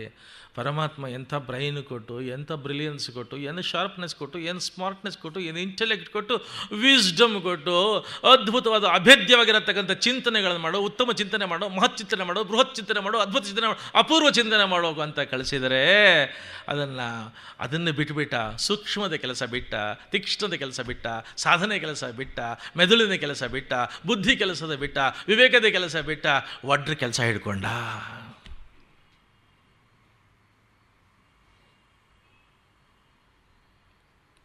ಇವನು ತೊಗೊಂಬಂದು ಜಿಂಕೆನ ಪೂರ್ತಿ ಜಿಂಕೆ ಎಷ್ಟು ದಿನ ಅಂತ ಇರ್ತಾನೆ. ಅವನಿಗೂ ವಯಸ್ಸಾಗುವಾಗ ನನಗೆ ವಯಸ್ಸಾಯಿತು, ಮುಂದೆ ಜಿಂಕೆನ ಯಾರು ನೋಡ್ಕೊಳ್ತಾರೆ? ಇದು ಸಾವಿನ ಘಳಿಗೆ ಬಂತು ಪ್ರತಿಯೊಬ್ಬ ಮನುಷ್ಯ ಅಂತ ಹುಟ್ಟಿದ ಮೇಲೆ. The moment you are born, automatically you are at the point of your destination. The moment you are born, you are almost dead. ಸಾವಿನ ಘಳಿಗೆ ಬಂದಾಗ ಜೀವನ ಪೂರ್ತಿ ಪರಮಾತ್ಮನ ಸ್ಮರಣೆ ಮಾಡ್ತಿದ್ದವನಿಗೆ ಬರಲಿಲ್ವಂತೆ ನೋಡ್ರಿ ಅದು. ಅದಕ್ಕೆ whatever you think in the last moment of your life, you are going to get it. And whatever you are thinking in the dying moments of your life, you are going to become that. ಅವನು ನಾನು ಸತ್ತೋದ್ರೆ ನನ್ನ ಮುದ್ದಿನ ಜಿಂಕನ್ನು ಯಾರು ನೋಡ್ಕೊತಾರೆ? ಜಿಂಕೆಯ ಹೆಸರನ್ನು ಹೇಳ್ತಾ ಹಾಗೆ ಪ್ರಾಣ ಬಿಟ್ಟ. ನೀನು ನಿನ್ನ ಜೀವನದ ಕಡೆಯ ಘಳಿಗೆನಲ್ಲಿ ಏನು ಚಿಂತನೆ ಮಾಡ್ತೀಯೋ ಅದಾಗುತ್ತೆ, ಇಲ್ಲ ಅದು ಬರುತ್ತೆ. ಏನಾದ? ಮುಂದಿನ ಜನ್ಮದಲ್ಲಿ ಜಿಂಕೆ ಆಗಿ ಹುಟ್ಟದ. ಆದರೆ ಒಂದು ಫೆಸಿಲಿಟಿ ಪರಮಾತ್ಮ ಕೊಟ್ಟಿದ್ದ. ಇವನ ಭಕ್ತಿ, ಇವನ ಸಿದ್ಧಿ, ಇವನ ಸಾಧನೆ, ಇವನ ತಪಸ್ಯ, ಇವನ ತೇಜಸ್ಸು, ಅದ್ಭುತವಾಗಿರತಕ್ಕಂಥ ಒಳಗಿನ ಶಕ್ತಿ, ಆತ್ಮಶಕ್ತಿ, ಇದೆಲ್ಲಕ್ಕೆ ಪರಮಾತ್ಮ ಅದಕ್ಕೆ ಗೌರವ ಕೊಟ್ಟು ಒಂದು ವಿಶೇಷ ಸವಲತ್ತು ಕೊಟ್ಟ.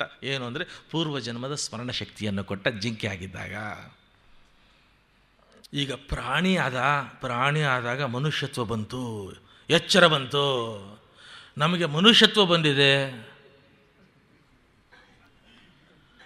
ಅವನು ಪ್ರಾಣಿ ಆದ, ಮನುಷ್ಯತ್ವ ಬಂತು, ಮನುಷ್ಯನ ಆಲೋಚನೆ ಬಂತು. ಹುಷಾರಾಗಿರಬೇಕು. ಯಾವ ಎತ್ತರಕ್ಕೆ ಹೋಗಿದ್ದೆ, ಎಲ್ಲಿಗೆ ಬಿದ್ದೋದೆ, ಎಲ್ಲಿದ್ದೋರು ಎಲ್ಲಿ ಹೋದೆ, ವಾಟ್ ಎ ಗ್ರೇಟ್ ಫಾಲ್. ಇನ್ನು ಹುಷಾರಾಗಿರಬೇಕು. ಅದಕ್ಕೆ ಆ ಜಿಂಕೆಯಾಗಿದ್ದಾಗ ಅವನು ಆ ಋಷಿಗಳ ಆಶ್ರಮದ ಹತ್ರ ಬಂದು, ಋಷಿಗಳ ಆಶ್ರಮದಲ್ಲಿ ಯಜ್ಞ, ಯಾಗ, ಹವನ, ಹೋಮದ ಧೂಮ, ಆ ಒಳ್ಳೆ ಮಂತ್ರಗಳು, ವೇದ ಮಂತ್ರಗಳ ಕಿವಿ ಮೇಲೆ ಬೀಳ್ತಾ ಇರಬೇಕು, ಒಳ್ಳೆ ದೃಶ್ಯಗಳ ಕಿವಿ ಮೇಲೆ ಕಾಣ್ತಾ ಇರಬೇಕು, ದೇವತಾ ಮೂರ್ತಿಗಳಿರಬೇಕು, ಹರಿನಾಮ ಸ್ಮರಣೆ ಆಗ್ತಾ ಇರಬೇಕು, ಪರಮಾತ್ಮನ ಸ್ಮರಣೆ ಆಗ್ತಾ ಇರಬೇಕು. ಅಂಥ ಕಡೆ ಇದ್ದು ಆ ಸಂಸ್ಕಾರದಲ್ಲಿದ್ದು ಆದಷ್ಟು ಬೇಗ ಆ ಸಂಸ್ಕಾರದ ಫಲದಿಂದ ದೇಹವನ್ನು ಬಿಟ್ಕೊಂಡ. ಜಿಂಕೆ ಜನ್ಮ ಹೋಯಿತು. ಈಗ 3ನೇ ಜನ್ಮ ಬಂತು. ಸಿಂಧು ದೇಶದಲ್ಲಿ ವಿಪ್ರ ದಂಪತಿಗಳ ಮಗನಾಗಿ ಜನಿಸ್ದ. ಈಗಲೂ ಇವನಿಗೆ ಭರತ ಅಂತಲೇ ಹೆಸರಿಟ್ಟರು. ಇವನು ಹುಟ್ಟಿದ ತಕ್ಷಣ ಇವನಿಗೆ 3ನೇ ಜನ್ಮದಲ್ಲೂ ಕೂಡ ಸೇಮ್ ಫೆಸಿಲಿಟಿ ಕಂಟಿನ್ಯೂಡ್. ಕೆಲವರಿಗೆ ಯಾವ ಊರಿಗೆ ನೀವು ಟ್ರಾನ್ಸ್ಫರ್ ಆಗೋದ್ರು ATM ಕಾರ್ಡ್ ಫೆಸಿಲಿಟಿ ಕಂಟಿನ್ಯೂ ಮಾಡ್ತಾರೆ. ಇವನು 3ನೇ ಜನ್ಮ ಬಂತು, ಭರತ ಆಗಿ ಹುಟ್ಟದ, ಪೂರ್ವಜನ್ಮದ ಸ್ಮರಣೆ ಇತ್ತು, ಈಗ ಒಂದು ಡಿಸಿಷನ್ ತೊಗೊಂಡ. ಏನು ಡಿಸಿಷನ್ ಅಂತಂದರೆ, I should not talk to anyone. ಯಾಕೆ? I should not look at anyone. ಯಾಕೆ? ಜೀವಮಾನ ಪೂರ್ತಿ ಅಷ್ಟು ತಪಸ್ಸು ಮಾಡಿ ಮೋಕ್ಷ ಲೋಕದ ದ್ವಾರದಲ್ಲಿ ನಿಂತಿದ್ದಂಥವನು ನೋಡಿಬಿಟ್ನಲ್ರಿ ಆ ಜಿಂಕೆನ, ಮುಟ್ಟಿಬಿಟ್ನಲ್ರಿ ಅದನ್ನು, ಇಡೀ ನನ್ನ ಜೀವನ ಚಕ್ರ ಬದಲಾವಣೆ ಆಗೋಯ್ತಲ್ರಿ. ಆಮೇಲೆ ಹೇಳ್ತಾನೆ, ಭರತ ಆದಮೇಲೆ ಹೇಳ್ತಾನೆ, ನೀನು ಬೇರೆಯವ್ರ ಹತ್ರ ಜೀವನದಲ್ಲಿ ಮಾತಾಡ್ಬೇಕಾದ್ರೆ ಹುಷಾರಾಗಿರು. The moment you start talking to others, it's not merely you are talking, you are conversing, you are having the dialogue with them. ಯಾವ ವ್ಯಕ್ತಿ ಎದುರುಗಡೆ ನಿಂತ್ಕೊಂಡು ಮಾತಾಡ್ತಾ ಇದೆಯಾ ಆ ವ್ಯಕ್ತಿ ಬಾಯಿ ಬಿಟ್ಟ ಅಂತಂದ್ರೆ ಆ ಬಿಟ್ಟ ಬಾಯಿನಿಂದ ಅವನ ಒಳಗಡೆಯಿಂದ ಬರತಕ್ಕಂಥ ಅವನ ಸಂಸ್ಕಾರಗಳು, ಅವನ ವಾಸನೆಗಳು, ಅವನ ಛಾಪುಗಳು, ಜನ್ಮಾಂತರದ ಅವನ ಎಲ್ಲ ಸಂಸ್ಕೃತಿ ಸಂಸ್ಕಾರಗಳು ಅವನ ಬಾಯಿನಿಂದ ಬರ್ತಾ ಇರತಕ್ಕಂಥದ್ರಲ್ಲಿ ಬಂದು ನಿನ್ನ ಒಳಗಡೆ ಹೋಗ್ಬಿಟ್ಟು ನಿನ್ನನ್ನು ಕನ್ವರ್ಟ್ ಮಾಡಿ ನಿನ್ನ ಟ್ರಾನ್ಸ್ಫರ್ ಮಾಡೋದಪ್ಪ. ಯಾರ ಹತ್ರ ಮಾತಾಡಬೇಡ ನೀನು. ಬರೀ ಮಾತಲ್ಲ, ಶಬ್ದದ ತರಂಗಗಳ ಜನ್ಮಾಂತರದ ವಾಸನೆಗಳನ್ನು ನಿನ್ನ ಕಡೆ ಡೈರೆಕ್ಟ್ ಮಾಡ್ತೀಯಾನೆ. ಆ್ಯಂಡ್ ನೀನು ಏನು ರಿಸೀವ್ ಮಾಡ್ಕೊಳ್ತೀಯ ಅದು ನಿನ್ನನ್ನು ಲೈಟ್ ಮಾಡುತ್ತೆ, ಎನ್ಲೈಟನ್ ಮಾಡುತ್ತೆ, ಇಲ್ಲ ತುಂಬ ಲೈಟ್ ಮಾಡಾಕ್ಬಿಡುತ್ತೆ. ಇನ್ನೂ ಒಂದು ಸ್ಟೆಪ್ ಮುಂದಕ್ಕೆ ಹೋಗ್ತಾನೆ ಭರತ. ಹೇಳ್ತಾನೆ, even don't look at others. ಜಡಭರತನ ಕತೆ ಓದಿದ್ರೆ ಅವನು never he look to the face of others. Don't look any other person face to face. And nowadays that is not a big problem because we don't have face to face others face to face. ಅವನು ಹೇಳ್ತಾನೆ, ನೀನು ಯಾರನ್ನಾದರೂ ನೋಡಿದೆ ಅಂತಂದರೆ the moment you start looking at others and if they give a look, ಅವರ ಕಣ್ಣಿನಿಂದ ನಿನ್ನನ್ನು ನೇರವಾಗಿ ನೋಡಿದಾಗ ಆ ದೃಷ್ಟಿಪಾತ ಆಗೋಗುತ್ತೆ ರಾಜ. ದೃಷ್ಟಿನಲ್ಲಿ ತಿಂದು ಹಾಕಿಬಿಡ್ತಾರೋ. ಕ್ರೂರ ದೃಷ್ಟಿಗಳಿರುತ್ತೆ, ಕೆಟ್ಟ ದೃಷ್ಟಿಗಳಿರುತ್ತೆ. ದೃಷ್ಟಿನಲ್ಲೇ ಎಲ್ಲ ಅವರ ಕೆಟ್ಟತನ, ಕುಹಕ, ಕುಯುಕ್ತಿ, ಕುಚೇಷ್ಟೆ, ಕುತಂತ್ರ, ಅಸೂಯೆ, ಅಸಹನೆ, ನಾಟಕ, ಬೂಟಕ ಏನೇ ಇರುತ್ತೋ ಎಲ್ಲ ನೋಡಿದ್ರೆ ಸಾಕತ್ತೆ. ಮಾತು ಕೂಡ ಆಡಬೇಕಾಗಿಲ್ಲಪ್ಪ. ಅವರು ಕಣ್ಣಲ್ಲಿ ಕಳಿಸ್ಬಿಡ್ತಾರೋ. ಸಂಸ್ಕಾರಗಳನ್ನು ಬದಲಾವಣೆ ಮಾಡಾಕ್ಬಿಡ್ತಾರೆ. ನೋಡಿದರೆ ದೇವತಾ ಮೂರ್ತಿಗಳು ನೋಡಿ, ದ್ವಾರಕೆಗೆ ಹೋಗ್ರಪ್ಪ, ಗುರುವಾಯೂರಿಗೆ ಹೋಗ್ರಪ್ಪ, ಉಡುಪಿಗೆ ಹೋಗ್ರಪ್ಪ, ತಿರುಪತಿಗೆ ಹೋಗ್ರಪ್ಪ, ಬದರಿಗೆ ಹೋಗ್ರಿ, ತೀರ್ಥಕ್ಷೇತ್ರಗಳಿಗೆ ಹೋಗಿ ದೇವತಾ ಮೂರ್ತಿಗಳನ್ನು ನೋಡ್ರಿ, ಮಹಾನುಭಾವರನ್ನು ನೋಡ್ರಿ, ಸಂತರನ್ನು ನೋಡ್ರಿ, ಸಾಧುಗಳನ್ನು ನೋಡ್ರಿ, ಸಜ್ಜನರನ್ನು ನೋಡ್ರಿ, ಮಗುವನ್ನು ನೋಡ್ರಿ, ನಿಷ್ಕಲ್ಮಶವಾಗಿರತಕ್ಕಂಥ ಸಾಕ್ಷಾತ್ ದೈವಿ ಸನ್ನಿಧಾನ ಇರತಕ್ಕಂಥ ಮಗು ನೋಡ್ರಿ.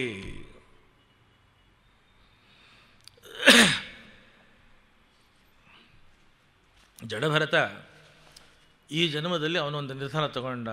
ಯಾರ ಜೊತೆಲೂ ಮಾತಾಡಲ್ಲ. ತಂದೆ ತಾಯಿಗಳು ಅವ್ರ ಜೊತೆನೂ ಇಲ್ಲ. ಅವನಿಗೆ ಗೊತ್ತು, ತಂದೆ ತಾಯಿ ಬಂಧು ಬೆಳಗ ಅಣ್ಣ ತಮ್ಮ ಎಲ್ಲ ಇರೋದು ಒಳಗೆ. ಆ ಸ್ಮರಣೆ ಒಂದು ಆಗ್ತಾ ಇರಲಿ, ಉಸಿರಲ್ಲ ಆ ಸ್ಮರಣೆ ಇರಲಿ ಸಾಕು. ಮಾತಿಲ್ಲ, ಕತೆ ಇಲ್ಲ. ತಂದೆ ತಾಯಿಗಳು ಇವನ ಮೂಕ ಬದಿರ, ಏನಿಲ್ಲ, ಹಿಂದಿಲ್ಲ, ಮುಂದಿಲ್ಲ, ಓದಿಲ್ಲ, ವಿದ್ಯೆ ಇಲ್ಲ.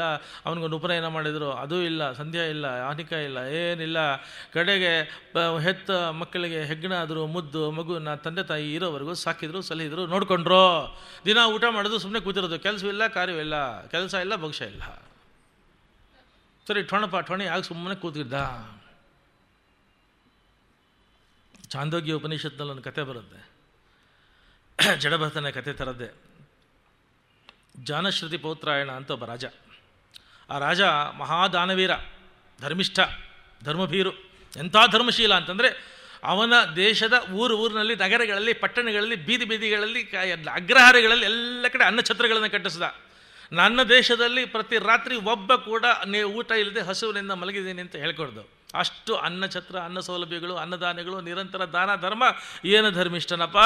ಒಂದು ಬೇಸಿಗೆಯಲ್ಲಿ ತನ್ನ ಮಹಲಿನ ಪ್ರಾಸಾದದ ಉಪ್ಪರಿಗೆಯ ಮೇಲ್ಭಾಗದಲ್ಲಿ ತಣ್ಣಗೆ ಗಾಳಿ ಇದೆ, ಮಲಗಿದಾನೆ. ಆಕಾಶದಲ್ಲಿ ದೇವಹಂಸಗಳು ಹೋಗ್ತಾ ಇದೆ. ಒಂದು ದೇವಹಂಸ ಇನ್ನೊಂದು ದೇವಹಂಸಕ್ಕೆ ಹೇಳ್ತಾ ಇದೆ, ಅಪ್ಪ ಯಾರು ಮಲಗಿದ್ದಾರೆ ನೋಡ್ದೇನೋ ಅಂತ. ಒಂದು ದೇವಹಂಸ ಇನ್ನೊಂದು ದೇವಹಂಸಕ್ಕೆ ಹೇಳ್ತಾ ಇದೆ. ಯಾರು ಅಂತ ಕೇಳ್ತದೋ. ರಾಜ ಜಾನುಶ್ರುತಿ ಪೌತ್ರಾಯಣ ಮಲಗಿದಾನಪ್ಪ. ಅವನು ಎಂಥ ಧರ್ಮಶೀಲ, ಧರ್ಮನಿಷ್ಠ, ಧರ್ಮಿಷ್ಠ, ಧರ್ಮಪ್ರಭು ಅಂತ ಅಂದರೆ ಅವನ ದಾನದ ಧರ್ಮದ ತೇಜಸ್ಸು ಅವನ ದೇಹದ ಪ್ರಭಾವ ವಲಯದಿಂದ ಹೊಬ್ಬುತ್ತಾ ಇದೆ. ಅವನ ಸುತ್ತಲೂ ಒಂದು ಜ್ಯೋತಿ, ತೇಜಸ್ಸಿನ ಜ್ಯೋತಿ ಕಂಗೊಳಿಸ್ತಾ ಇದೆಯಪ್ಪ. ನೀನು ತುಂಬ ಕೆಳಗಡೆ ಹಾರ್ಕೊಂಡು ಹೋಗಬೇಡ.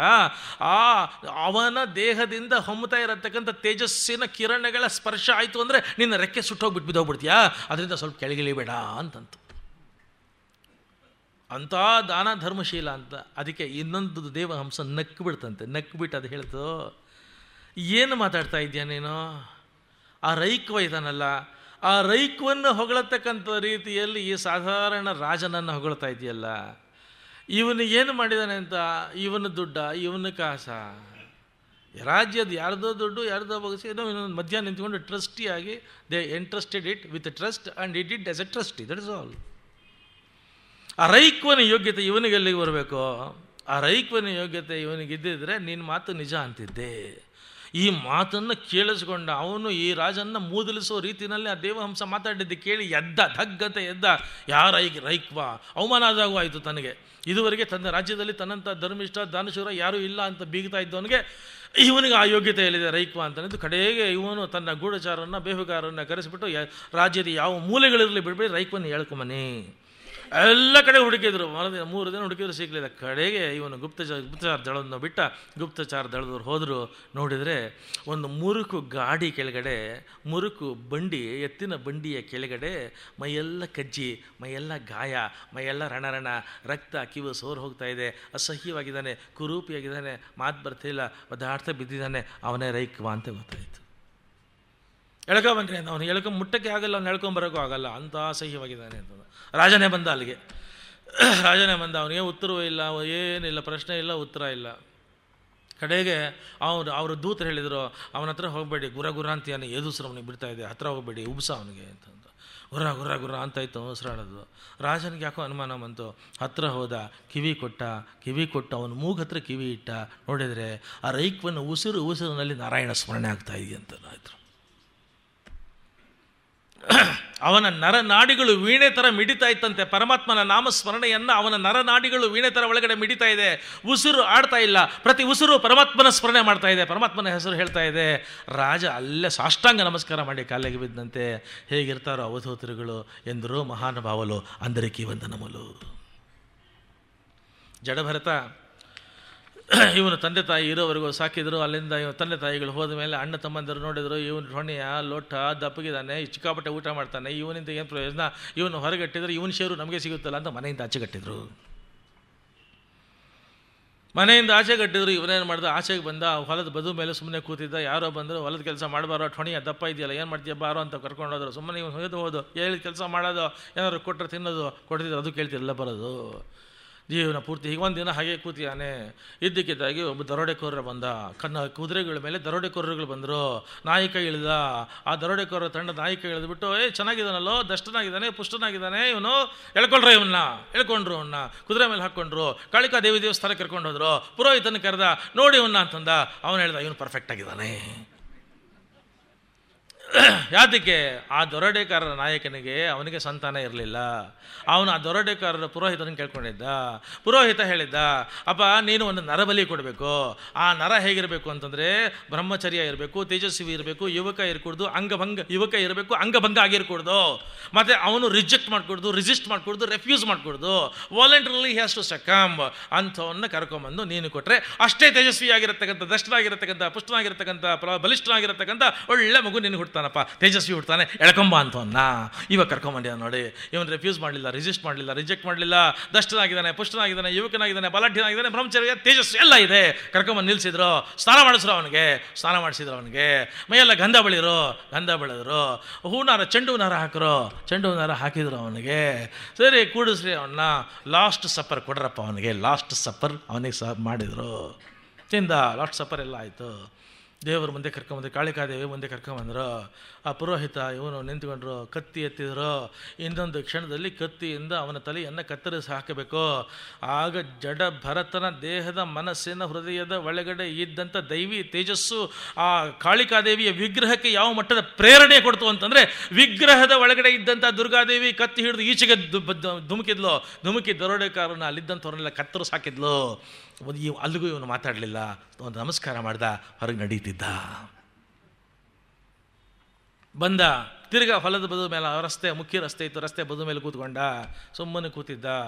ದೇಶದ ರಾಜ ರಹುಗಣ, ಸಿಂಧು ದೇಶದ ರಾಜ ರಹುಗಣ ಪಲ್ಲಕ್ಕಿ ಮೇಲೆ ಕೂತ್ಕೊಂಡು ಬರ್ತಾ ಇದ್ದ. ಕಪಿಲ ಮುನಿ ಹತ್ರ ಉಪದೇಶ ತಗೋಬೇಕು, ಆತ್ಮತತ್ವ ಸ್ವೀಕಾರ ಮಾಡಬೇಕು ಅಂತಂದ್ಬಿಟ್ಟು ಬರ್ತಾ ಇದ್ದಾನೆ. ಅದಕ್ಕೆ 6 ಜನ ಹೊರತಕ್ಕಂಥ ದೊಡ್ಡ ಪಲ್ಲಕ್ಕಿ, 3 ಜನ ಬಲಭಾಗ, 3 ಜನ ಎಡಭಾಗ. ಒಬ್ಬನಿಗೆ ತುಂಬ ಆಯಾಸ ಆಗೋಗ್ಬಿಟ್ಟು ಅವನನ್ನು ಬರೋಕ್ಕಾಗಲ್ಲ ಅಂತ ಕೂತಿದ್ದಾನೆ. ಇಂಬ್ಯಾಲೆನ್ಸ್ ಆಗಿದೆ. 3 ಜನ ಅವನ ಕಡೆ, 2 ಕಡೆ, ಇನ್ನೊಬ್ಬ ಬೇಕಾಗಿದೆ. ರಾಜ ಹೇಳ್ದ, ಯಾರಾದರೂ ಸ್ವಲ್ಪ ಯೂತ್ಫುಲ್ ಆಗಿರೋರು, ವಿಗರಸ್ ಆಗಿರೋರು, ರೊಬಸ್ಟ್ ಆಗಿರೋರು, ವೈಬ್ರೆಂಟ್ ಆಗಿರೋರು ಎಳ್ಕೊಳ್ರ ಈ ಕಡೆ. ಇವನು ಸುಮ್ಮನೆ ಕೂತಿದ್ದ. ನೋಡಿದ್ರು, ನೀವು ಹೇಳಿದ ಕ್ವಾಲಿಫಿಕೇಷನ್ ಇಲ್ಲಿದ್ದಾನೆ, ಕ್ವಾಲಿಫೈಡ್ ಪರ್ಸನ್ ಇದ್ದಾನೆ ಇಲ್ಲಿ, ಹೇಳ್ಕೊಳ್ರಿ. ಮತ್ತು ಅವನು ಏನು ನೋಡ್ತೀರಾ? ಸರಿ ಬಂದರು, ಹಿಡ್ಕೊಂಡ್ರು, ಕರ್ಕೊಂಬಂದರು. ನಿಲ್ಸ, ಅವನು ಮಾತಿಲ್ಲ, ಕತೆ ಇಲ್ಲ, ನೋ ರೆಸಿಸ್ಟೆನ್ಸ್. ಬಂದು ನಿಂತ್ಕೊಂಡ. ಸರಿತ್ತು, ರಾಜ ಕೂತಿದ್ದಾನೆ, ಹುಷಾರು, ನಮ್ಮ ಜೊತೆಯಲ್ಲಿಂದ ರಿದಮಿಕ್ ಆಗಿ ಇದನ್ನು ಹೊತ್ಕೊಂಬರ್ಬೇಕು. ಆಯಿತು, ಹೊತ್ಕೊಂಬಕ್ಕೆ ಪ್ರಾರಂಭ ಆಯಿತು. ಇದ್ದಕ್ಕಿದ್ದಾಗೆ ಅಪ್ಪ ಜ್ಞಾಪಕಕ್ಕೆ ಬಂದರು, ಋಷಭ ಜ್ಞಾಪಕಕ್ಕೆ ಬಂದ. ಋಷಭ ಮಕ್ಕಳನ್ನ ಕೂಡಿಸ್ಕೊಂಡು ಜೀವನದ ಕಡೆಗಾಲದಲ್ಲಿ ಮಕ್ಕಳಿಗೆ ಕಿವಿ ಮಾತು ಹೇಳಿದ ಜ್ಞಾಪಕಕ್ಕೆ ಬಂತು. ಒಂದೊಂದು ಹೆಜ್ಜೆ ಇಡಬೇಕಾದ್ರು ನೋಡ್ಕೊಂಡು ಹೆಜ್ಜೆ ಇಡ್ರು ರಾಜ. ಅಹಿಂಸೆಯ ಮಾರ್ಗವನ್ನು ಮಕ್ಕಳಿಗೆ ಏನು ಹೇಳ್ಕೊಟ್ಟಿದ್ದ? ಅಪ್ಪ, ಇರುವೆ ಇರ್ಬೋದು, ಕ್ರಿಮಿ ಇರ್ಬೋದು, ಕೀಟ ಇರ್ಬೋದು, ಗೊದ್ದ ಇರ್ಬೋದು, ಸಣ್ಣದೊಂದು ಹುಳು ಇರ್ಬೋದು, ಆದರೆ ಅದಕ್ಕೆ ಜೀವ ಇರುತ್ತೆ. ನೀನು ಅದು ಆ ಜೀವದ ಮೇಲೆ ನಿನ್ನ ಜೀವದ ಇಟ್ಟು ಅದನ್ನು ಕೊಲ್ಲತಕ್ಕಂಥ ಅಧಿಕಾರ ನಿನಗಿಲ್ಲ. ಹುಷಾರಾಗಿ ನಡಿ. ಇವನು ಎಲ್ಲ ನೋಡ್ಕೊಂಡು ಒಂದು ಇರುವೆ ಬಂತು ಅಂತಂದರೆ ಆ ಇರುವೆ ಮೇಲೆ ಕಾಲು ಕೊಡೋದಿಲ್ಲ, ಒಂದು ಸರ್ತಿ ಜಂಪ್ ಕೊಟ್ಟ. ಇವನು ಒಂದು ಜಂಪ್ ಕೊಟ್ಟರೆ ಆ ರಾಜ ಒಳಗಡೆ ಬಂಪ್ ಕೊಡೋನು ಅವನು. ಇದಾಯಿತು, 2 ಸರ್ತಿ ಆಯಿತು, 3 ಸರ್ತಿ ಆಯಿತು. ಕಡೆಗೆ ಅವನ ರಾಜನಿಗೆ ವಿಚಿತ್ರವಾಗಿರತಕ್ಕಂಥ ಕೋಪ ಬಂತು. ಅವನು ಹೇಳ್ದ, ಯಾರೋ ನಿಲ್ಲಿಸ್ರಿ. ಅವರೆಲ್ಲ ಹೇಳಿದರು, ಸ್ವಾಮಿ ನಾವು ಕರೆಕ್ಟಾಗಿ ಬರ್ತಾ ಇದ್ದೀವಿ, ಈ ಹೊಸಬಾಯಿ ತಾನಲ್ಲ ಟೊಣಿಯ, ಇವ್ದೇ ಎಲ್ಲ ಪ್ರಾಬ್ಲಮ್ಸು. ರಾಜ ಇವನ ಕಡೆ ನೋಡಿಬಿಟ್ಟು ಹಂಗಿಸೋ ಹಾಗೆ, ಸರ್ಕ್ಯಾಸ್ಟಿಕ್ ಆಗಿ, ನಾಟ್ ಡೈರೆಕ್ಟ್ ಅಬ್ಯೂಸ್, ಹಂಗಿಸೋ ಹಾಗೆ, ಅಪಹಾಸ್ಯ ಮಾಡೋ ಹಾಗೆ, ಸರ್ಕ್ಯಾಸ್ಟಿಕ್ ಆಗಿ, ಅಯ್ಯೋ ಪಾಪ, ಸಣ್ಣಕ್ಕಿದ್ಯಾ, ಹೀಗೇ ಇದೆಯಾ ನೀನು, ಅದು ಅಲ್ಲದೆ 1000 ಮೈಲಿಯಿಂದ ಹೊತ್ಕೊಂಬಂದಿದ್ಯಾ, ಹೊತ್ತು ಸೋತು ಸುಣ್ಣಾಗಿ ಹೋಗಿದ್ಯಾ ನೀನು, ಒಳ್ಳೆ ಬಡ್ಕಲ್ ಕಡ್ಡಿ ಇದ್ದ ಹಾಗಿದೆಯಾ, ಅದು ಅಲ್ಲದೆ ಗಟ್ಟಿ ಜೀವನೂ ಅಲ್ಲ, ಮುದುಕ ಬೇರೆ, ತುಂಬ ವಯಸ್ಸಾಗೋಗಿದೆ. ಲೈ, ಆಟ ಆಡ್ತೀಯನ್ನ ಯಾರು ಅಂದ್ಕೊಂಡಿದ್ಯಾ ನಾನು, ಈ ದೇಶದ ಚಕ್ರವರ್ತಿ, ಹುಷಾರ್, ಸರಿಯಾಗಿತ್ಕೊಂಬ. ಜಡ ಬರುತ್ತಾ, ಬಾಯಿ ಬಿಡಲಿಲ್ಲ. ಪಲ್ಲಕ್ಕಿ ಸ್ವಲ್ಪ ಮುಂದಕ್ಕೆ ಬಂತು. ಇದ್ದಕ್ಕಿದ್ದಂಗೆ ಒಂದು ಮೊಲ ಅಡ್ಡ ಬಂತು. ಮೊಲ ಅಡ್ಡ ಬಂತು ಅಂದರೆ ಇವನು ಜಂಪು ಜೋರಾಯ್ತು. ಒಂದು earlier it was ordinary step, now it has danger leap. ಇದು ಒಂದು ಜೋರಾಗಿ ಆ ನೆಗೆತಕ್ಕೆ ಅವನಿಗೆ ಆ ಬೊಂಬು ತಲೆಗೆ ತಗಲಿ, ರಾಜನಿಗೆ ಅಲ್ಲಾಗಲೇ ಗಾಯ ಶುರುವಾಯಿತು. ನಿಲ್ಲಿಸ್ದ. ಅಹೋ ಕಷ್ಟಂ ಭ್ರಾತರ್ವ್ಯಕ್ತ ಬರು ಪರಿಶ್ರಾಂತ ದೀರ್ಘ ಮಧ್ವಾನಮೇಕ ಊಹಿವಾನ್ ಶುಚಿರಾಮ್ ನಾತಿ ಪೀವ ನಾತಿ ಸಂಹನನಾಂಗ ಜರಸ ಸೋಪದ್ರುತಃ. ಅವನು ಹೇಳ್ತೀಯಾನೆ, ಅಲ್ವೋ ನೀನು ಠೊಣೆಯ ಶಕ್ತಿ ಇದೆ, ನೀನು ಬೇಕಾದ್ದು ಮಾಡಬಲ್ಲೆ, ಆದರೆ ನನ್ನನ್ನು ಅವಮಾನ ಮಾಡಬೇಕು ಅಂತ ಇದು ಮಾಡ್ತಾ ಇದೆಯಾ, ನಾನು ಯಾರು ಅಂತ ನಿನಗೆ ಗೊತ್ತಿಲ್ಲ, ಅದಕ್ಕೆ ಈ ಥರ ಆಟ ಆಡ್ತಿದ್ದೆ. ನಾನು ಈ ದೇಶದ ಚಕ್ರವರ್ತಿ, ಸಿಂಧು ದೇಶದ ರಾಜ, ರಘುಗಣ ರಾಜ ಒಂದು ಮಾಡಬೇಕು ಅಂತ ನಿರ್ಧಾರ ತಗೊಂಡ್ರೆ ಆ ಕ್ಷಣದಲ್ಲಿ ಎಂಥ ಶಕ್ತರಾದರೂ ತಲೆ ತೆಗೆದಾಕ್ಬಿಡ್ತಾನೆ. ಇನ್ನೊಂದು ಸಲ ನೀನು ಪಲ್ಲಕ್ಕಿಯನ್ನು ಆ ಕಡೆ ಈ ಕಡೆ ತೊನೆಯೋ ಹಾಗೆ ಓಡಾಡಿದೆ ಅಂದರೆ ನಿನ್ನ ತಲೆಯನ್ನು ಕತ್ತರಿಸಾಕ್ಬಿಡ್ತೀನಿ. ಈ ದೇಶದ ರಾಜ ನಾನು.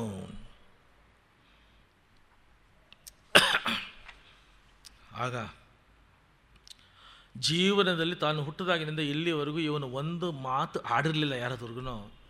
ರಾಜ 2 ಸಲ 3 ಸಲ ಇವನನ್ನು ಧಿಕ್ಕರಿಸಿ ಅಂಗ್ಯದಿಂದ ವ್ಯಂಗ್ಯದಿಂದ ಆಡಿಬಿಟ್ಟು ಮಾತಾಡಿದೆಲ್ಲ ಕೇಳಿಸ್ಕೊಂಡು ಕಡೆಗೆ ಬಾಯಿಬಿಟ್ಟ. ಕೃಷವಾಗಿದ್ಯಾ, ಮುದುಕ ಆಗಿದ್ಯಾ, ಸಣ್ಣಕ್ಕಿದ್ಯಾ, ಬಡಕಲ್ ಕಡ್ಡೆ, 1000 ಮೈಲಿ ಹೊತ್ಕೊಂಬಂದಿದ್ಯಾ, ನಾಟಕ ಆಡ್ತಿದ್ಯಾ, ಲೇ ಇದೆಲ್ಲ ನಾನು ರಾಜ, ಇದೆಲ್ಲ ಮಾತುಗಳೇ ಕೇಳಿಸ್ತೋ.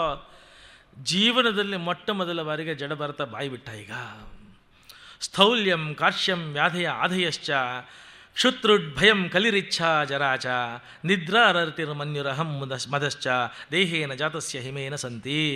ನೀನು ನನ್ನ ಕೃಶಾಂದಿ, ಆ ಸ್ಥೂಲತ್ವ, ಆ ಕೃಶತ್ವ, ಆ ದೇಹ, ಆ ರೋಗ, ಆದಿ ವ್ಯಾಧಿ, ಚಿಂತೆ, ಹಸಿವೆ, ದಾಹ, ಭಯ, ಆಸೆ, ದುರಾಶೆ, ನಿರಾಶೆ, ವೃದ್ಧಾಪ್ಯ, ನಿದ್ದೆ, ಆಲಸ್ಯ, ಕೋಪ, ತಾಪ, ಅಹಂಕಾರ, ಅಲಂಕಾರ, ಇದೆಲ್ಲ ಈ ದೇಹ ನನ್ನದು ಅಂತ ಯಾರಿಗೆ ಅಭಿಮಾನ ಇದೆಯೋ ಅವರಿಗೆ ಅನ್ವಯ ಆಗತಕ್ಕಂಥದ್ದೇ ಹೊರತು ದೇಹಾಭಿಮಾನ ತೊರೆದಿರತಕ್ಕಂಥ ನನಗೆ ನಿನ್ನ ಮಾತುಗಳಿಗೆ ಯಾವ ಸಂಬಂಧನೂ ಇಲ್ಲ. ನನಗೆ ಈ ದೇಹಕ್ಕೆ ಸಂಬಂಧ ಇಲ್ಲದೆ ಇರುವಾಗ ನಿನ್ನ ಮಾತುಗೂ ನನಗೂ ಏನೋ ಸಂಬಂಧ, ಈ ದೇಹಕ್ಕೂ ನನಗೂ ಏನೋ ಸಂಬಂಧ. ನನಗೆ ವಯಸ್ಸಾಯ್ತು ಅಂದೆ, ಮುದುಕ ಅಂತಂದೆ, ಸಣ್ಣಗಿದೆ ಅಂದೆ, ಭಾರ ಹೊರ ತುಂಬ ಕಷ್ಟ ನಿಂಗೆ ಅಂತ ಹಂಗಿಸ್ದೆ. ಅಲ್ಲ, ಭಾರ ಹೊರೋನಿಗೆ ಆ ಮಾತು ಹೇಳೋ, ನನಗೆ ಯಾಕೆ ಹೇಳ್ತಾ ಇದ್ಯಾ? ನೀನು ತುಂಬ ದೂರ ನಡ್ಕೊಂಬಂದಿದ್ಯಾ ಅಂದೆ. ನಡೆಯೋನಿಗೆ ಒಂದು ದಾರಿ ಬೇಕು, ನಡೆಯೋನಿಗೆ ಒಂದು ಗುರಿ ಇರಬೇಕು. ನನಗೆ ಗುರಿನೂ ಇಲ್ಲ, ನನಗೆ ದಾರಿನೂ ಇಲ್ಲ, ನಾನು ನಡೀತಾನೂ ಇಲ್ಲ, ನಾನು ಹೊತ್ತೂ ಇಲ್ಲ. ಇದು ನೀನು ಆಡಿದ ಮಾತಿದೆಯಲ್ಲ, ತಿಳಿದಿರೋರು ಆಡೋ ಮಾತಲ್ಲಪ್ಪ. ನೀನಂತೆಯಾ ನಾನು ದಷ್ಟ ಪುಷ್ಟ ಕೃಷ ಅಂತ ನನಗೂ ಅದಕ್ಕೂ ಸಂಬಂಧ ಇಲ್ಲ. ನೀನು ರಾಜ ಅಂದಲ್ಲಪ್ಪ, ಯಾವ ಊರು ರಾಜನೋ, ಎಲ್ಲಿ ರಾಜನೋ, ಎಲ್ಲಿಂದ ರಾಜನೋ, ಯಾವಾಗ ರಾಜನೋ? ನೀನು ನಿನ್ನ ತಾಯಿಯ ಹೊಟ್ಟೆನಲ್ಲಿ ವಿಲ ಒದ್ದಾಡ್ತಿದ್ದಲ್ಲ, ಆವಾಗ ರಾಜನೇನೋ? ನಿನ್ನ ಹೊಟ್ಟೆಯಲ್ಲಿ ಪ್ರಸೂತಿ ವಾಯು ಪ್ರವಾಹದ ರೀತಿಯಲ್ಲಿ ಹೊಡ್ಕೊಂಡು ಬಂದು ಕೊಚ್ಚು ಹಾಕಿ ನಿನ್ನನ್ನು ಕೆಳಗೆ ಕಿತ್ತು ಹಾಕ್ತಲ್ಲ, ಆ ನೋವಿನಲ್ಲಿ ತಡ ಪ್ರವಾಹ ಥರ ಹೊಡ್ಕೊಬಂದು ಕೆಳಗಡೆ ಧಬಕ್ಕಂತ ಬಿದ್ದಿಲ್ಲ, ಆವಾಗ ರಾಜ ಆಗಿದ್ದಿಲ್ಲ? ಮಕ್ಕಳ ಥರ ಅರ್ಚ್ಕೊಂಡು ಕಿರ್ಚ್ಕೊಂಡು ಹೇಸಿಗೆ ಹೊಲಸು ವಾಸನೆಗಳ ಮಧ್ಯದಲ್ಲಿ ಮಲಗಿದ್ದೀಯಲ್ಲ ನಿಮ್ಮಮ್ಮನ ಪಕ್ಕ, ಆವಾಗ ರಾಜನೇನೋ ನೀನು? ಮೌಢ್ಯದಲ್ಲಿ ಮುಗ್ಧತೆಯಲ್ಲಿ ಬುದ್ಧಿ ಇಲ್ಲದ ಬುದ್ಧಿಹೀನಾಗಿ ವಿಕಾರವಾಗಿ ಅಲಸ್ಯದಲ್ಲಿ ಅಜ್ಞಾನದಲ್ಲಿ ಮಕ್ಕಳ ಜೊತೆ ಆಟ ಪಾಠ ಮಾಡ್ಕೊಂಡು ಜಿಗಿಡ್ತಾ ಇದೆಯಲ್ಲ, ಆ ಅಜ್ಞಾನದಲ್ಲಿ ಆವಾಗ ರಾಜನೇನೋ? ಯಾವಾಗಲೂ ರಾಜ ನೀನು? ಈಗ ರಾಜ ಅಂತಿದೆಯಲ್ಲ, ಇನ್ನು 5 ನಿಮಿಷದಲ್ಲಿ ದಾರಿ ಹೋಗರು ಕಳ್ಳಕಾಕರು ದರೋಡೆಕೋರರು ಬಂದು ನಿನ್ನ ನಿಲ್ಲಿಸಿ ಕಟ್ಟಾಕ್ಬಿಟ್ಟು ಮರ ಕಟ್ಟಾಕಿ ಆ ದರೋಡೆಕೋರ ಪಲ್ಲಕ್ಕಿ ಮೇಲೆ ಕೂತ್ಕೊಂಡ್ರೆ ಯಾವನೋ ರಾಜ?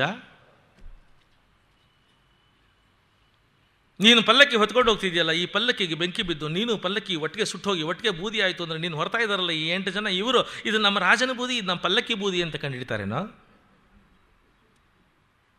ನಂದು ಭೂಮಿ, ನಾನು ಚಕ್ರವರ್ತಿ, ನಾನು ತಲೆ ತೆಗೆದು ಬಿಡ್ತಿದ್ದಲ್ಲ, ಯಾರ ತಲೆ ತೆಗಿತೀವಿ? ಯಾವ ರಾಜನೋ? ಯಾವ ಸೀಮೆ ರಾಜನೋ ನೀನು? ಹುಷಾರ್, ಸರಿಯಾಗಿ ಹೊರು. ನೀನು ಯಾರು ಹೊರ್ತಾ ಇದೆಯಾ ಗೊತ್ತಾ? ಚಕ್ರವರ್ತಿನ ಹೊರ್ತಾ ಇದೆಯಾ? ಸರಿಯಾಗಿ ಹೊರು ಅಂದಿಲ್ಲ, ಹೊರನ್ನು ಹೇಳು ಆ ಮಾತು. ನಾನು ಯಾರನ್ನೂ ಹೊರ್ತಾ ಇಲ್ವಲ್ಲೋ? ಭೂಮಿ ನೆಲನ ಭೂಮಿ ಹೊರ್ತಾ ಇದೆ, ಮಣ್ಣನ್ನು ನೆಲ ಹೊರ್ತಾ ಇದೆ, ಈ ಮಣ್ಣಿನ ದೇಹನ ಮಣ್ಣಿನ ನೆಲ ಹೊರ್ತಾ ಇದೆ, ಆ ಪಾದವನ್ನು ನೆಲ ಹೊರ್ತಾ ಇದೆ, ಪಾದ ಅನ್ನತಕ್ಕಂಥ ವಸ್ತು ಮೊಣಕಾಲು ಹೊರ್ತಾ ಇದೆ, ಮೊಣಕಾಲು ಅನ್ನತಕ್ಕಂಥ ವಸ್ತು ತೊಡೆ ಹೊರ್ತಾ ಇದೆ, ತೊಡೆ ಅನ್ನತಕ್ಕಂಥದ್ದು ಸೊಂಟ ಅನ್ನೋದನ್ನು ಹೊರ್ತಾ ಇದೆ, ಸೊಂಟ ಅನ್ನತಕ್ಕಂಥದ್ದು ಹೊಟ್ಟೆ ಅನ್ನೋದನ್ನು ಹೊರ್ತಾ ಇದೆ, ಹೊಟ್ಟೆ ಅನ್ನತಕ್ಕಂಥದ್ದು ಎದೆ ಅನ್ನೋದನ್ನು ಹೊರ್ತಾ ಇದೆ, ಎದೆ ಅನ್ನತಕ್ಕಂಥದ್ದು ಭುಜ ಅನ್ನೋ ವಸ್ತುನ ಹೊರ್ತಾ ಇದೆ, ಭುಜ ಅನ್ನೋದು 4 ಕೋಲುಗಳನ್ನು ಹೊರ್ತಾ ಇದೆ, 4 ಕೋಲುಗಳು ಒಂದು ಪಲ್ಲಕ್ಕಿ ಅನ್ನೋದನ್ನು ಹೊರ್ತಾ ಇದೆ, ಪಲ್ಲಕ್ಕಿ ಅನ್ನತಕ್ಕಂಥದ್ದು ನಾನು ರಾಜ ಅಂತ ಭ್ರಾಂತಿಯಲ್ಲಿರತಕ್ಕಂಥ ಒಬ್ಬ ಹುಚ್ಚು ದೇಹವನ್ನು ಹೊರ್ತಾ ಇದೆ. ಅದಕ್ಕೂ ನನಗೂ ಏನೋ ಸಂಬಂಧ? ನಾನು ಯಾರನ್ನೂ ಹೊರ್ತಾ ಇಲ್ಲ. ನೀನು ರಾಜ, ನಾನು ರಾಜ ಅಂದಲ್ಲ. ಈ ಥರ ನಾನು ರಾಜ ಅಂತ ಹೊಡ್ಕೊಂಡಿರತಕ್ಕಂಥ ಕೋಟಿ ರಾಜರುಗಳು ಮಣ್ಣಾಗಿ ಮಲ್ಕೊಂಡಿದ್ದಾರಲ್ಲೋ, ಅವರು ಸ್ಮಶಾನಗಳಲ್ಲಿ ಅವರಿಗೆ ಜಾಗ ಇಲ್ದಿರ ಅದನ್ನು ಕಿತ್ತಾಕಿ ಇನ್ಯಾವನು ಬಂದು ಮಲ್ಕೊಳ್ತಾ ಇದ್ದಾನೆ. ನೀನು ಯಾವ ಸೀಮೆ ರಾಜನೋ? ನಾನು ರಾಜ, ನಾನು ಚಕ್ರವರ್ತಿ ಅಂತ ಹೇಳಿ ಶಾಸನಗಳು ಬರೆಸ್ತೀಯಲ್ಲ, ಶಾಸನ ಎಲ್ಲ ಕಿತ್ತಾಕ್ಸಿ ಅವನು ಹಾಕಿಸ್ಕೊಂಡು ಅದನ್ನು ಕಿತ್ತಾಕಿದ್ದಾರೆ. ನೀನು ಯಾವ ಸೀಮೆ ರಾಜನಪ್ಪ ನೀನು? ಹಿಂದೆ ನೀನು ಏನು ಆಳ್ತಾ ಇದೆಯೋ, 1000 ಜನ ಆಳಿ ರಾಜ ಅಂತ ಹೊಡ್ಕೊಂಡ್ರು ಹೋದರು. ನೀನು ಹೋದ ಮೇಲೆ ಇನ್ನೂ ಕೋಟ್ಯಾಂತರ ಜನ ಬಂದು ನಾನು ರಾಜ ಹೊಡ್ಕೊಳ್ತಾರೆ ಹೋಗ್ತಾರೆ. ನೀನು ಯಾವ ರಾಜನೋ? ಈ ನೆಲ ಎಲ್ಲ ಒಬ್ಬಂದೇ ಆಸ್ತಿ ತಿಳ್ಕೊ. ಈ ನೆಲ, ಈ ಜಲ, ಈ ಜನ, ಈ ಪ್ರಪಂಚ, ಈ ಬದುಕು ಎಲ್ಲ ಒಬ್ಬಂದೇ ಆಸ್ತಿ. ಅವನೊಬ್ಬನೇ ರಾಜ, ಅವನೇ ನಿರಂತರ, ಅವನೇ ನಿತ್ಯ, ಅವನ ಅನಾದಿ, ಅವನ ಅನಂತ, ಅವನು ಶಾಶ್ವತ, ಅವನೇ ಸಖ, ಅವನೇ ಸುಖ, ಅವನೇ ಚಕ್ರವರ್ತಿ. ಅವನಿಗೊಬ್ಬನಿಗೆ ಈ ತಲೆ ಮಣಿಯುತ್ತೆ ಹೊರತು ನಿನ್ನಂಥ ಕಿರಿಮಿ ಕೀಟಗಳಿಗೆ ಈ ತಲೆ ಮಣಿಯೋದಿಲ್ಲ.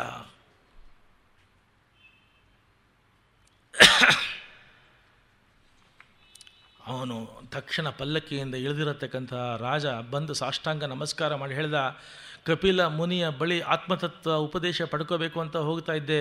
ಸಾಕ್ಷಾತ್ ಕಪಿಲ ಮುನಿಯ ನಿನ್ನ ರೂಪದಲ್ಲಿ ಬಂದಿರಬೇಕು ಅಂತ ಕಾಣ್ತಾ ಇದೆ. ನನ್ನ ಒಳ್ಳೆಗಣ್ಣ ತೆಗೆಸದೆ ನನ್ನ ಅಹಂಕಾರದಿಂದ ಎಷ್ಟು ಥಳುಕಿನ ಬದುಕಿನಲ್ಲಿ ರಾಜ, ನಾನು ಮಂತ್ರಿ, ನಾನು ಸಚಿವ, ನಾನು ಶ್ರೀಮಂತ, ನಾನು ಧೀಮಂತ, ನಾನು ಪ್ರೊಫೆಸರು, ನಾನು ಡೀನು. ಇದೇನ್ರಿ ಲೈಫ್ ಇದು?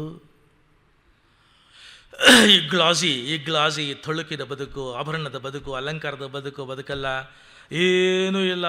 ಬೂದಿ ಮುಚ್ಚಿದ ಕೆಂಡನಾಗಿರತಕ್ಕಂತಹ, ಮೂಕನಾಗಿರತಕ್ಕಂಥ, ಬದಿರನಾಗಿರತಕ್ಕಂಥ, ಅವಧೂತನಾಗಿರತಕ್ಕಂಥ, ಸಾಕ್ಷಾತ್ ದೈವವಾಗಿರತಕ್ಕಂಥ ನಿನ್ನಂಥ ಎಷ್ಟು ಜನ ಈ ದೇಶದಲ್ಲಿ ಯಾವ ಪ್ರೊಜೆಕ್ಷನ್ನು, ಪ್ರೆಸೆಂಟೇಷನ್ನು, ಪಬ್ಲಿಸಿಟಿ, ಪ್ರಾಪಗೇಷನ್ ಇಲ್ಲದೆ ಇದ್ದಾರಲ್ಲೋ ಅವರೆಲ್ಲರಿಗೂ ನನ್ನ ದೀರ್ಘದಂಡ ನಮಸ್ಕಾರ ಇಲ್ಲಿಂದ.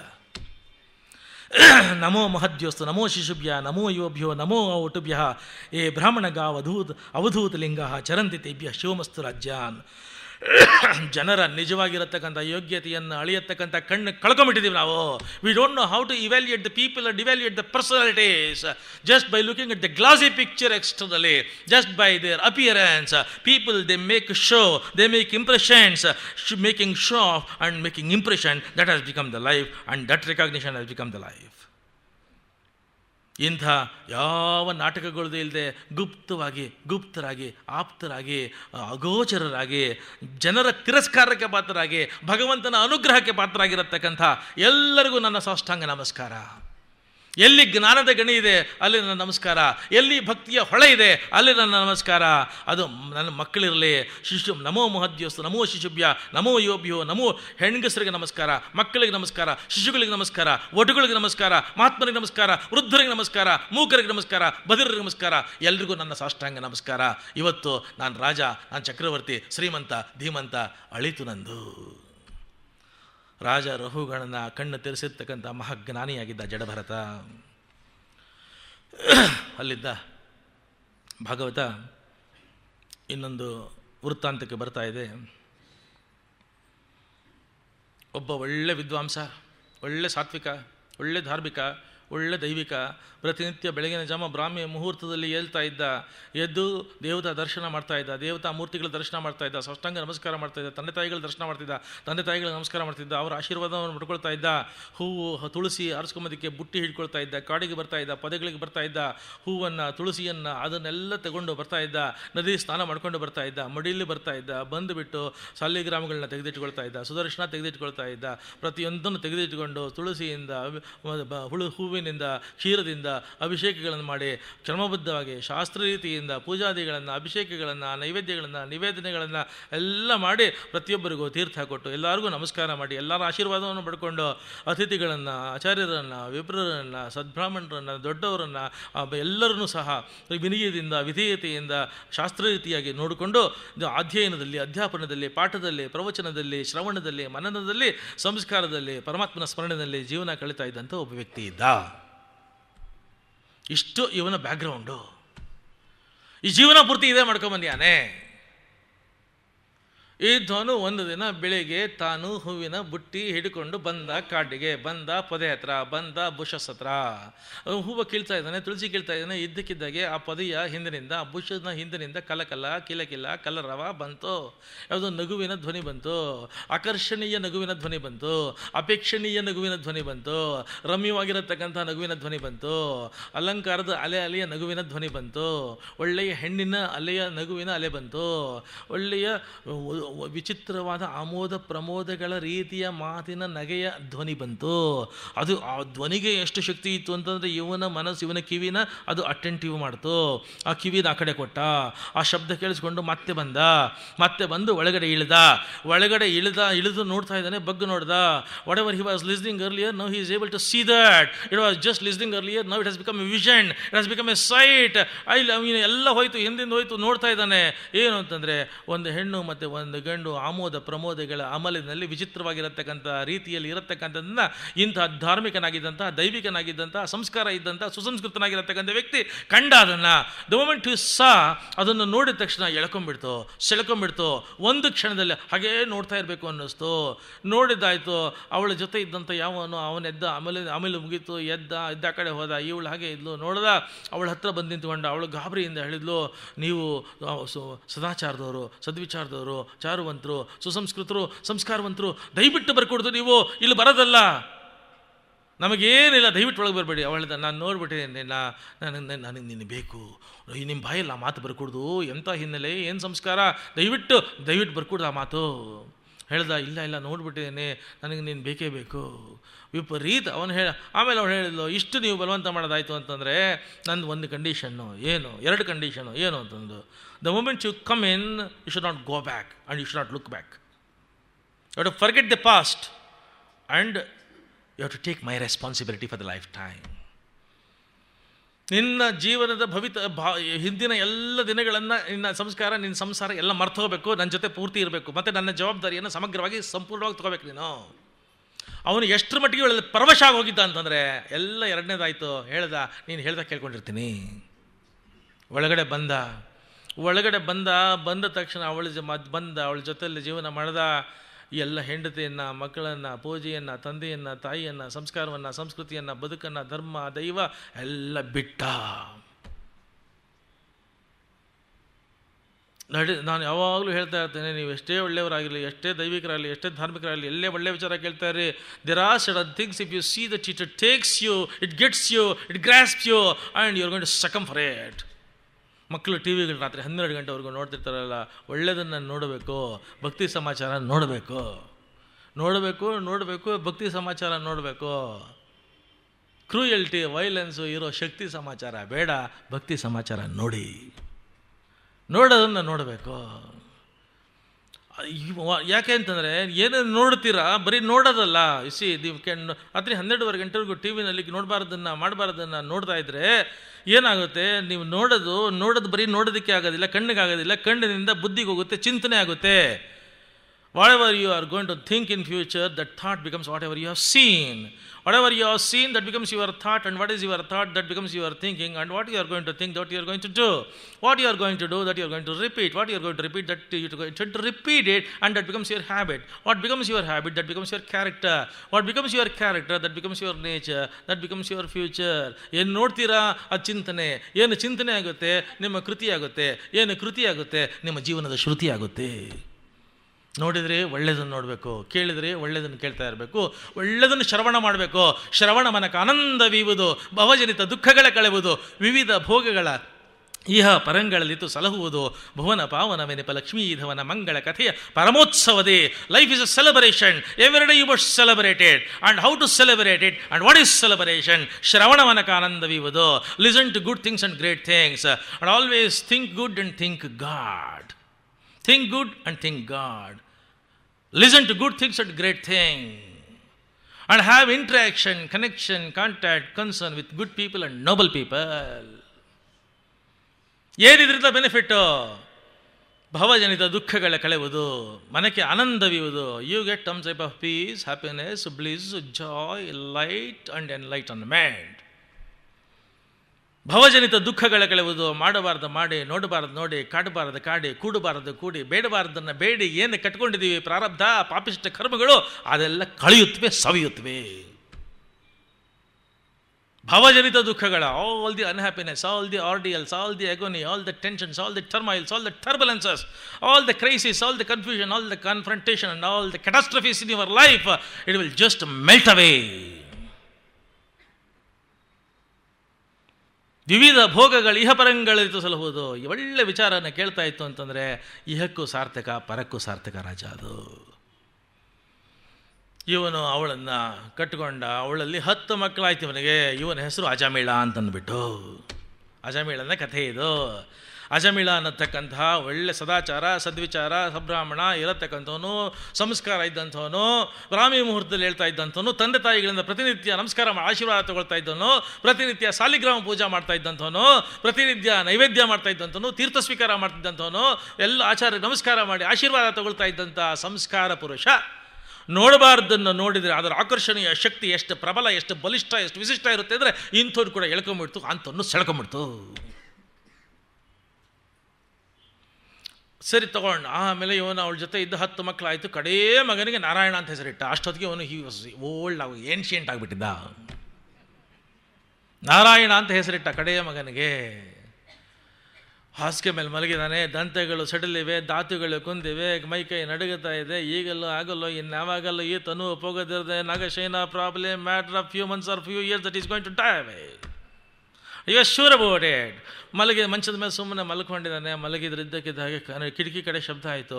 ಕಿಟಕಿ ಹತ್ರ ನೋಡಿದ, ಮನೆ ಮೊದಲೇ ಕತ್ಲು, ಅಲ್ಲೇನು ನೆರಳುಗಳು ಕಂಡು, ಭೂತಗಳು ಕಂಡ ಹಾಗೆ ನೆರಳು ಕಂಡು ಇವನಿಗೇನೋ ಒಂಥರ ವಿಷನ್ನು. ಸಡನ್ನಾಗಿ ನೋಡಿದ್ರೆ 2 ಬೆಳಕು ಕಪ್ಪು ನೆರಳುಗಳು ಬರ್ತಾ ಇದೆ. ಆ ನೆರಳುಗಳ ಕೈನಲ್ಲೇನೋ ಬ್ಯಾಗ್ ಇದೆ. ಆ ಬ್ಯಾಗ್ ಬಿಚ್ತಾ ಇದೆ ನೆರಳುಗಳು. ಆ ಬ್ಯಾಗ್ನೊಳಗಿಂದ ಹಗ್ಗ ತೆಗಿತಾ ಇದ್ದಾರೆ. ಹಗ್ಗ ತೆಗೆದು ಕಿಟಕಿ ಒಳಗೆ ತೂರಿಸ್ತಾ ಇದ್ದಾರೆ. ತಕ್ಷಣ ಇವನಿಗೆ ಗೊತ್ತಾಯಿತು, ಅವರು ಯಮದೂತರು ಬಂದಿರೋದು ಗೊತ್ತಾಗೋಯ್ತು ಇವನಿಗೆ. ಲಾಸ್ಟ್ ಸೆಕೆಂಡ್ಸ್ ಆಫ್ ದಿ ಲೈಫಲ್ಲಿ ಸಡನ್ನಾಗಿ ಶಾರ್ಪ್ನೆಸ್ ಬರುತ್ತಂತೆ. ಜೀವನ ಪೂರ್ತಿ ಕೋಮಾದಲ್ಲಿರ್ತಾರೆ, ಲಾಸ್ಟ್ ಸೆಕೆಂಡಲ್ಲಿ ಏನ್ರಿ ಶಾರ್ಪ್ನೆಸ್ಸು? ಯಮದೂತರು ಬಂದುಬಿಟ್ಟಿದ್ದಾರೆ, ಗೊತ್ತಾಗೋಯ್ತು. ಅಲರ್ಟ್ ಆಗೋದ, ವಿಜಿಲೆಂಟ್ ಆದ. ಏನು ಮಾಡೋದು? ಆಗಲೇ ಯಮಪಾಶವನ್ನು ಹಾಕೋಕ್ಕೆ ಪ್ರಯತ್ನ ಪಡ್ತಿದ್ದಾರೆ. ಅಷ್ಟೊತ್ತಿಗೆ ಎಲ್ಲ ಮರ್ತೋಗಿದೆ. ದೇವರು ಮರ್ತೋಗಿದೆ, ತಂದೆ ತಾಯಿ ಮರ್ತೋಗಿದೆ, ಆಚಾರ ಮರ್ತಿದೆ, ಸಂಸ್ಕಾರ ಮರ್ತಿದೆ. ತಕ್ಷಣ ಒಂದೇ ಜ್ಞಾಪಕಕ್ಕೆ ಬಂತು, ಸ್ನೇಹ, ಮೋಹದಲ್ಲೂ ದೊಡ್ಡ 9 ಮಕ್ಕಳು ಮರ್ತೋಗಿದ್ದಾರೆ. ಹೆಂಡತಿ ಮರ್ತೋಗಿದ್ದಾಳೆ. ಹೆಂಡತಿ ಯಾವಾಗಲೂ ಒಂದು ಲೆವೆಲ್ವರೆಗೂ, ಆಮೇಲೆ ಎಲ್ಲಿ ಜ್ಞಾಪಕ ಅಪ್ಪ, ಎಲ್ಲಿ ಜ್ಞಾಪಕ?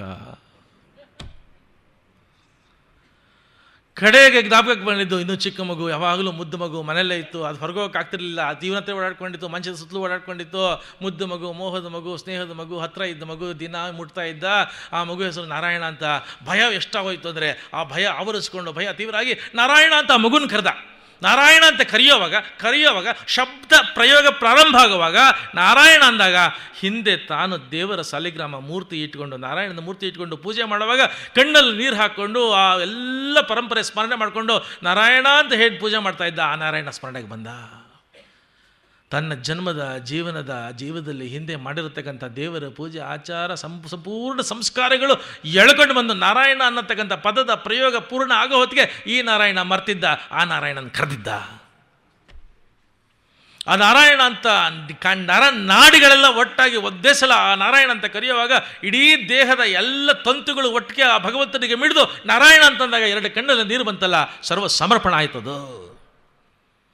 ತಕ್ಷಣದಲ್ಲಿ ಎರಡು ಕಪ್ಪು ನೆರಳುಗಳ ಪಕ್ಕದಲ್ಲಿ ಯಾವುದೋ ಎರಡು ಹೊಳಿತಾ ಇದ್ದಂಥ ಒಳ್ಳೆ ಬಿಳಿಯ ತೇಜಸ್ವಿಗಳು ಇಬ್ಬರು ಕಂಡಂಗಾಯಿತು. ಈ ತೇಜಸ್ವಿಗಳು ಬಂದು ಆ ಹಗ್ಗನ ಈಚೆಗೆ ಒಳಗಡೆ ಎಳ್ಕೊಂಡ್ರು, ಆ ಕಿಟಕಿಯಿಂದ ಹೊರಗಡೆ ಎಳ್ಕೊಂಡ್ರು. ಅವರಿಬ್ಬರ ಹತ್ರ ಮಾತಾಡಿದರು, ದಬ್ಬಿದ್ರು ಆಚೆಗೆ ಅವ್ರನ್ನ. ನಿಮಗೆ ಸಂಬಂಧ ಇಲ್ಲ ಹೋಗಿ ಅಂತ ಕಳಿಸಿದ್ರು. ಇವನಿಗೆ ಗೊತ್ತಾಯಿತು, ಬಂದಂಥವ್ರು ನಾರಾಯಣ ದೂತರು, ವಿಷ್ಣು ದೂತರು ಬಂದಿದ್ದರು, ಯಮದೂತರನ್ನ ಹೊರಗಟ್ಟಿದ್ರು. ನಾರಾಯಣ ನನ್ನಂಥ ಪಾಪಿಷ್ಠ ಪ್ರಾರಬ್ಧ ಅನಿಷ್ಠ ಮಾಡಬಾರ್ದು ಮಾಡಿರ್ತಕ್ಕಂಥವನು ಭಕ್ತಿಯಿಂದ ಕಣ್ಣಲ್ಲಿ ನೀರು ಹಾಕ್ಕೊಂಡು ಪ್ರಾಮಾಣಿಕವಾಗಿ ನಿಸ್ಪೃಹವಾಗಿ ಇಡೀ ದೇಹ ಮನಸ್ಸು ಬುದ್ಧಿ ಚೈತನ್ಯ ಚಿತ್ತ ಎಲ್ಲವನ್ನು ಸಮರ್ಪಣೆ ಮಾಡಿ ನಾರಾಯಣ ಅಂತ ಒಂದ್ಸಲ ಕರೆದಿದ್ದಕ್ಕೆ ವಿಷ್ಣು ದೂತರಿಗೆ ಕಳಿಸ್ಬಿಟ್ಟಲ್ರಿ. ಆ ವಿಷ್ಣು ಏನು ಕರುಣಾನಿದೆಯೋ ಹರಿ, ಮತ್ತೇನು ಅವ ಏನು ಭಕ್ತ ವತ್ಸಲನಪ್ಪ ಅವನು. ಇನ್ನೇನು ಈತನಲ್ಲಿ ಇಚ್ಛಾ ಮಾತ್ರದಲ್ಲಿ ಜಗವ. ಆದರೆ ನಮಗೆ ಗೊತ್ತಿಲ್ಲ. ಸುಲಭನೋ ಹರಿ ತನ್ನವರ ನರಗಳಿಗೆ ಬಿಟ್ಟಗಲನು ರಮಾಧವನ ಒಲಿಸಲರಿಯದೆ ಪಾಮರರು ಬಳಲುವರು ಭವದೊಳಗೆ. ಸುಲಭರಲ್ಲಿ ಸುಲಭ ಅಂತವನು. Just one call, if is not coming is not God. ಸುಲಭನೋ ಹರಿ ತನ್ನವರ ನರಗಳಿಗೆ ಬಿಟ್ಟಗಲನು. ಗೊತ್ತಿಲ್ಲ ಒಲಿಸೋದಕ್ಕಷ್ಟೇ. ಪ್ರೀತಿ ಮಾಡಿ ಮಗುನ ಕರಿತಿರಲ್ಲ, ಪ್ರೀತಿ ಮಾಡಿ ಗಂಡನ ಕರೆಯೋದು, ಪ್ರೀತಿ ಮಾಡಿ ಹೆಂಡತಿನ ಕರೆಯೋದು, ಪ್ರೀತಿ ಮಾಡಿ ತಂದೆನ ಕರೆಯೋದು. ಇನ್ನೊಂದು ಸ್ವಲ್ಪ ಆ ಸ್ತರವನ್ನು ಎತ್ತರಿಸಿ ಸಮರ್ಪಣೆ ಮಾಡಿ ಕರೀರಿ, ಅವನ್ನ ಬಂದೇ ಬರ್ತಾನವ. ಬಂದ ಪರಮಾತ್ಮ. ವಿಷ್ಣುದೂತರು ಬಂದರು, ಅಟ್ಟಿದ್ರು, ಎದ್ದ, ಎಲ್ಲ ಮರೆತ, ಇದನ್ನು ಮರೆತ ಎದ್ದು ಗಂಗಾ ನದಿ ತಟಕ್ಕೆ ಬಂದ. ಜೀವನದ ಕಡೇ ಘಳಿಗೆವರೆಗೂ ಪರಮಾತ್ಮನ ಸ್ಮರಣೆ ಮಾಡಿಕೊಂಡು ದೇಹ ಬಿಟ್ಟ. ಇದರಲ್ಲಿ ಒಂದು ಈ ಕಥೆ ಯಾತಕ್ಕಿಟ್ರು ಭಗವದ್ಗೀತೆ ಅಂತಂದ್ರೆ, ನಾವು ಅಷ್ಟೇ ನಮ್ಮ ಜೀವನದಲ್ಲಿ ನಾವು ಒಳ್ಳೆಯವರೇ, ಸದಾಚಾರದಲ್ಲಿದ್ದವರು, ಒಳ್ಳೆ ಸಂಸ್ಕಾರವಂತ ಮಂಥನ, cultured families, qualified families, educated families, knowledge families, wisdom families, ಒಳ್ಳೆ ಪರಿಸರ, ಒಳ್ಳೆ ಎನ್ವೈರನ್ಮೆಂಟು. ಆದರೂ ಮಾಡಬಾರ್ದು ಮಾಡಿರ್ತೀವಿ, ನೋಡಿರ್ತೀವಿ, ಕೂಡಿರ್ತೀವಿ, ಅಪರಾಧ ಮಾಡಿಬಿಟ್ಟಿರ್ತೀವಿ. ಆದರೆ ಅಪರಾಧ ಮಾಡಿರೋ ದೊಡ್ಡದಲ್ಲ. ಪ್ರಾಮಾಣಿಕವಾಗಿ ಪಶ್ಚಾತ್ತಾಪದಿಂದ ದಗ್ಧನಾಗಿ ಅಪ್ಪ ತಪ್ಪಾಯಿತು ಕಣೋ, ಇನ್ನು ಜನ್ಮದಲ್ಲಿ ಮಾಡಲ್ಲ ಕಣೋ, ದರ್ಶನ ಕೊಡೋ ಸ್ವಾಮಿ ಅಂತ ಕೇಳ್ಕೊಂಡ್ರೆ ಅವನು ಒಲಿದೆ ಹೋದರೆ ಅವನು ದೇವರಲ್ಲ, ಬರ್ತಾನ್ರಿ ಅವನು. ಅದನ್ನು ತೋರಿಸುತ್ತೆ. ನಮ್ಮಂಥ ಆರ್ಡಿನರಿ ಪೀಪಲ್ಗೆ ಒಲಿಯತಕ್ಕಂಥದ್ರಿಂದ ಅವನು ಎಕ್ಸ್ಟ್ರಾರ್ಡಿನರಿ ಅಂತ ಕರೀತಾರೆ. If a bhakta is extraordinary, and if that bhakta's call is a clarion call, and if the God appears to that extraordinary person, then God is not extraordinary. For very ordinary people like us, and for very ordinary call of us, if he appears, then God is extraordinary. ಅಂತ ಅಜಮಿಳಿನ ಅಮೋಘವಾಗಿರತಕ್ಕಂಥ ಆ ಪಶ್ಚಾತ್ತಾಪ, ಅದೆಲ್ಲ ನಮಗೆ ಪಾಠ. ನಮ್ಮ ಜೀವನದಲ್ಲಿ ಅನೇಕ ನಾವು ಮಾತು ಒಂದು, ಕೃತಿ ಒಂದು, ನಡತೆ ಒಂದು ಎಲ್ಲ ಇರುತ್ತೆ. ಅದನ್ನು ಹೈಪೋಕ್ರಸಿಗಳನ್ನ ಒಂದು ಸಲ ಕಾಂಟೆಂಪ್ಲೇಷನ್ ಮಾಡಿಕೊಂಡು ಅಪ್ಪ ಮಾಡಬಾರ್ದು, ಮಾಡಿದ್ವಿ, ಇನ್ನೇನು ಮಾಡೋದಿಲ್ಲಪ್ಪ ಅಂತ ದೇವರಲ್ಲಿ ಪ್ರಾರ್ಥನೆ ಮಾಡ್ತಕ್ಕಂಥದ್ದು, ಪ್ರತಿನಿತ್ಯ ದೇವರ ಸ್ಮರಣೆ ಮಾಡತಕ್ಕಂಥದ್ದು, ಉಸಿರಿಗೆ ದೇವರ ಸ್ಮರಣೆ, ಅರೈಕ್ವ ಅನ್ನತಕ್ಕಂಥ ಆ ಕಜ್ಜಿ, ಮೈಯೆಲ್ಲ ಹುಣ್ಣು, ರಣ ಹತ್ರ ಹೋಗಲ್ಲ, ವಾಸನೆ, ಹೇಸಿಗೆ, ಅವನಿಗೆ ಗುಗ್ಗುರು ಬೇರೆ, ಎದುಸರು ಅವರೆಲ್ಲ ದೂತ್ರೆ ಹೋಗಲ್ಲ. ನೀವ್ಯಾಕೆ ಹೋಗ್ತೀರಾ ಅಂದರು. ರಾಜ ಬಂದು ಕಿವಿ ಇಟ್ಟ ಮೂಗತ್ರ, ಉಸಿರಿಗೆ ಕೃಷ್ಣನ ಹೆಸರದು. ಇಡೀ ಭಾಗವತ ಇಷ್ಟೇ ಹೇಳೋದು. ಬೆಳಗ್ಗೆ ಎದ್ದ ತಕ್ಷಣ ದೇವರ ಸ್ಮರಣೆ ಮಾಡಿ, ಬೆಳಗ್ಗೆ ಎದ್ದ ತಕ್ಷಣ ಭಾಗವತರ ಸ್ಮರಣೆ ಮಾಡಿ, ಬೆಳಗ್ಗೆ ಎದ್ದ ತಕ್ಷಣ ಮಹಾತ್ಮರ ಸ್ಮರಣೆ ಮಾಡಿ, ಬೆಳಗಡೆ ಎದ್ದ ತಕ್ಷಣ ಒಳ್ಳೆ ವಿಚಾರಗಳು ಕೇಳಿ, ಬೆಳಗ್ಗೆ ಎದ್ದ ತಕ್ಷಣ ಭಕ್ತಿ ಸಮಾಚಾರವನ್ನು ಕೇಳಬೇಕು, ಭಕ್ತಿ ಸಮಾಚಾರವನ್ನು ನೋಡಬೇಕು ನೀವು. ಮತ್ತು ಜೀವನ ಪೂರ್ತಿ ಒಳ್ಳೆಯವರ ಸಂಘದಲ್ಲಿರ್ರಿ. ಋಷಭ ತನ್ನ ಮಕ್ಕಳಿಗೆ ಕರೆದು ಇಷ್ಟೇ ಹೇಳಿದ್ದು, ರಾಜ್ಯ ಕೊಡ್ತೀನಿ, ದೇಶ ಕೊಡ್ತೀನಿ, FD ಕೊಡ್ತೀನಿ, ಶೇರ್ಸು, ಸೆಕ್ಯೂರಿಟೀಸ್ ಯಾವುದೇ ಬೇಕು, ಯಾವುದು ಉಳಿಯೋದಿಲ್ಲ. ಇಷ್ಟೇ ಹೇಳ್ದ. ಏನು ಅಂತಂದರೆ, ಸಂಘವಾಗಲಿ ಸಾಧು ಸಂಘಗಳು, ಒಳ್ಳೆ ಜನ ಯಾವಾಗಲೂ ಭಾಗವತ ಪ್ರಸರಣ ದೀಕ್ಷಾ ದಕ್ಷರಾಗಿರಬೇಕು. Think Bhagavata, read Bhagavata, listen to Bhagavata, and talk of Bhagavata, and spread Bhagavata, spread all around, and just spread like wildfire. Rishabha ನಾಮಕ ಪರಮಾತ್ಮ ಕರ್ನಾಟಕಕ್ಕೆ ಬಂದು ಕೊಡಚಾದ್ರಿ ಪ್ರದೇಶದಲ್ಲಿ, ಕೊಲ್ಲೂರು ಕೊಡಚಾದ್ರಿ ಪ್ರದೇಶದಲ್ಲಿ ಆ ವೈಲ್ಡ್ ಫೈರ್ನಲ್ಲಿ ಸಿಕ್ಕು ಹೇಗೆ ತನ್ನ ಆ ಒಂದು ಜನ್ಮವನ್ನು ಹೇಗೆ ಬೂದಿ ಭಸ್ಮ ಮಾಡಿಕೊಂಡ ಆ wildfire you have to spread Bhagavata like wildfire. ಪರಮಾತ್ಮನ ಕಥೆಗಳು, ಭಕ್ತರ ಕಥೆಗಳು, ಭಕ್ತಿಯ ಕಥೆಗಳು, ಭಕ್ತಿ ಸಮಾಚಾರ ಇರತಕ್ಕಂಥದ್ದೇ ಭಾಗವತ. ಕೇಳಿದರೆ ಕೇಳಬೇಕು ಭಾಗವತ, ನೋಡಿದರೆ ನೋಡಬೇಕು ಪರಮಾತ್ಮನ ಮೂರ್ತಿಗಳನ್ನು, ಮಾತಾಡಿದರೆ ಮಾತಾಡಬೇಕು ಪರಮಾತ್ಮನ ಭಕ್ತರ ಹತ್ತಿರದಲ್ಲಿ. ಒಳ್ಳೆಯ ವಿಚಾರ ಬರ್ತಾ ಇರಲಿ. Think good and think God and become great and don't think petty, don't think cheap, don't think silly, don't think very normal. ತುಂಬ ಅತ್ಯಂತ ಚಿಕ್ಕದಾದ್ದನ್ನು, ಅತ್ಯಂತ ತುಂಬ ಸರಳವಾದ ಬೇಡ, ಅದ್ಭುತವಾದ ಚಿಂತನೆ ಮಾಡಿ, ಮಹತ್ವ ಚಿಂತನೆ ಮಾಡಿ, ಬೃಹತ್ ಚಿಂತನೆ ಮಾಡಿ. ಮಹತ್ ಯಾವುದು ಬೃಹತ್ ಯಾವುದು ಅಂದರೆ ಪರಮಾತ್ಮ ಶಕ್ತಿ, ಅದೇ ಮಹತ್ವ, ಅದೇ ಬೃಹತ್ತು. Think always Krishna. ಸದಾ ಉಸಿರಿಗೆ ಕೃಷ್ಣನಾಮ ಸ್ಮರಣೆ ಆಗ್ತಾ ಇರತಕ್ಕಂಥ ಭಾಗವತ ಅಂದರೆ ಕೃಷ್ಣ ಕಥೆ. ಇದು ಭಾಗವತ, ಇದು ಭಾಗವತ, ಇದು ಭಾಗವತವೇ, ಇದು ಕೃಷ್ಣ ಕಥೆ, ಇದು ಕೃಷ್ಣನ ವಿವಿಧ ಲೀಲೆಗಳು, ವಿವಿಧ ಅವತಾರಗಳು, ಅದೆಲ್ಲ ಇದು. ನಾಳೆ ಇನ್ನು ನರಸಿಂಹ ಅವತಾರ ಬರ್ತಾ ಇದೆ. ನಾಳೆ ವೃತ್ತಾಸುರನ ವಿಶೇಷವಾಗಿರತಕ್ಕಂಥ ರಾಕ್ಷಸ, ಒಬ್ಬ ದಾನವ, ಒಬ್ಬ ದೈತ್ಯ, ಅವನು ದೇವೇಂದ್ರನ ಮೇಲೆ ಯುದ್ಧಕ್ಕಂಥವನು ಎಂಥ ಭಕ್ತ ಆಗಿಬಿಡ್ತಾನೆ. ಎಂಥ ಭಕ್ತ, ಒಳಗಡೆ ಭಕ್ತ, ಹೊರಗಡೆ ದೇವ್ರ ಮೇಲೆ ಯುದ್ಧ ಮಾಡ್ತಾ ಇರ್ತಾನೆ. ಅದೇನು ರೀ ಆಶ್ಚರ್ಯ ಅದು. ಅಂಥ ವೃತ್ತಾಸುರ ವೃತ್ತಾಂತ. ಆದ ನಂತರದಲ್ಲಿ ನರಸಿಂಹ ಅವತಾರ, ಮುಂದೆ ಸಮುದ್ರ ಮಂಥನಕ್ಕೆ ಹೋಗ್ತಾ ಇದ್ದೀವಿ, ಬಲಿ ವಾಮನ ಅವತಾರ, ಎಲ್ಲ ನಾಳಿನ ದಿನ ನೋಡೋಣ ಅಂತ ಹೇಳಿ ಮತ್ತೊಮ್ಮೆ ನಿಮ್ಮೆಲ್ಲರಿಗೆ ನನ್ನ ಹೃದಯ ತುಂಬಿರತಕ್ಕಂಥ ಧನ್ಯವಾದಗಳನ್ನ ಸಮರ್ಪಣೆ ಮಾಡ್ತಾ, ಪರಮಾತ್ಮ ನಿಮ್ಮೆಲ್ಲರಿಗೆ ಆಯುಸ್ಸು, ಆರೋಗ್ಯ, ಭಾಗ್ಯ, ಸೌಭಾಗ್ಯ, ಮನಃಶಾಂತಿ, ನೆಮ್ಮದಿ, ಸಾಧನ ಮಾರ್ಗಗಳನ್ನ ಕೊಡಲಿ ಅಂತ ಪ್ರಾರ್ಥನೆ ಮಾಡಿಕೊಂಡು ಮತ್ತೆ ಮುಗಿಸ್ತಾ ಇದ್ದೀನಿ. ನಮಸ್ಕಾರ. ಕೃಷ್ಣಾರ್ಪಣಮಸ್ತು.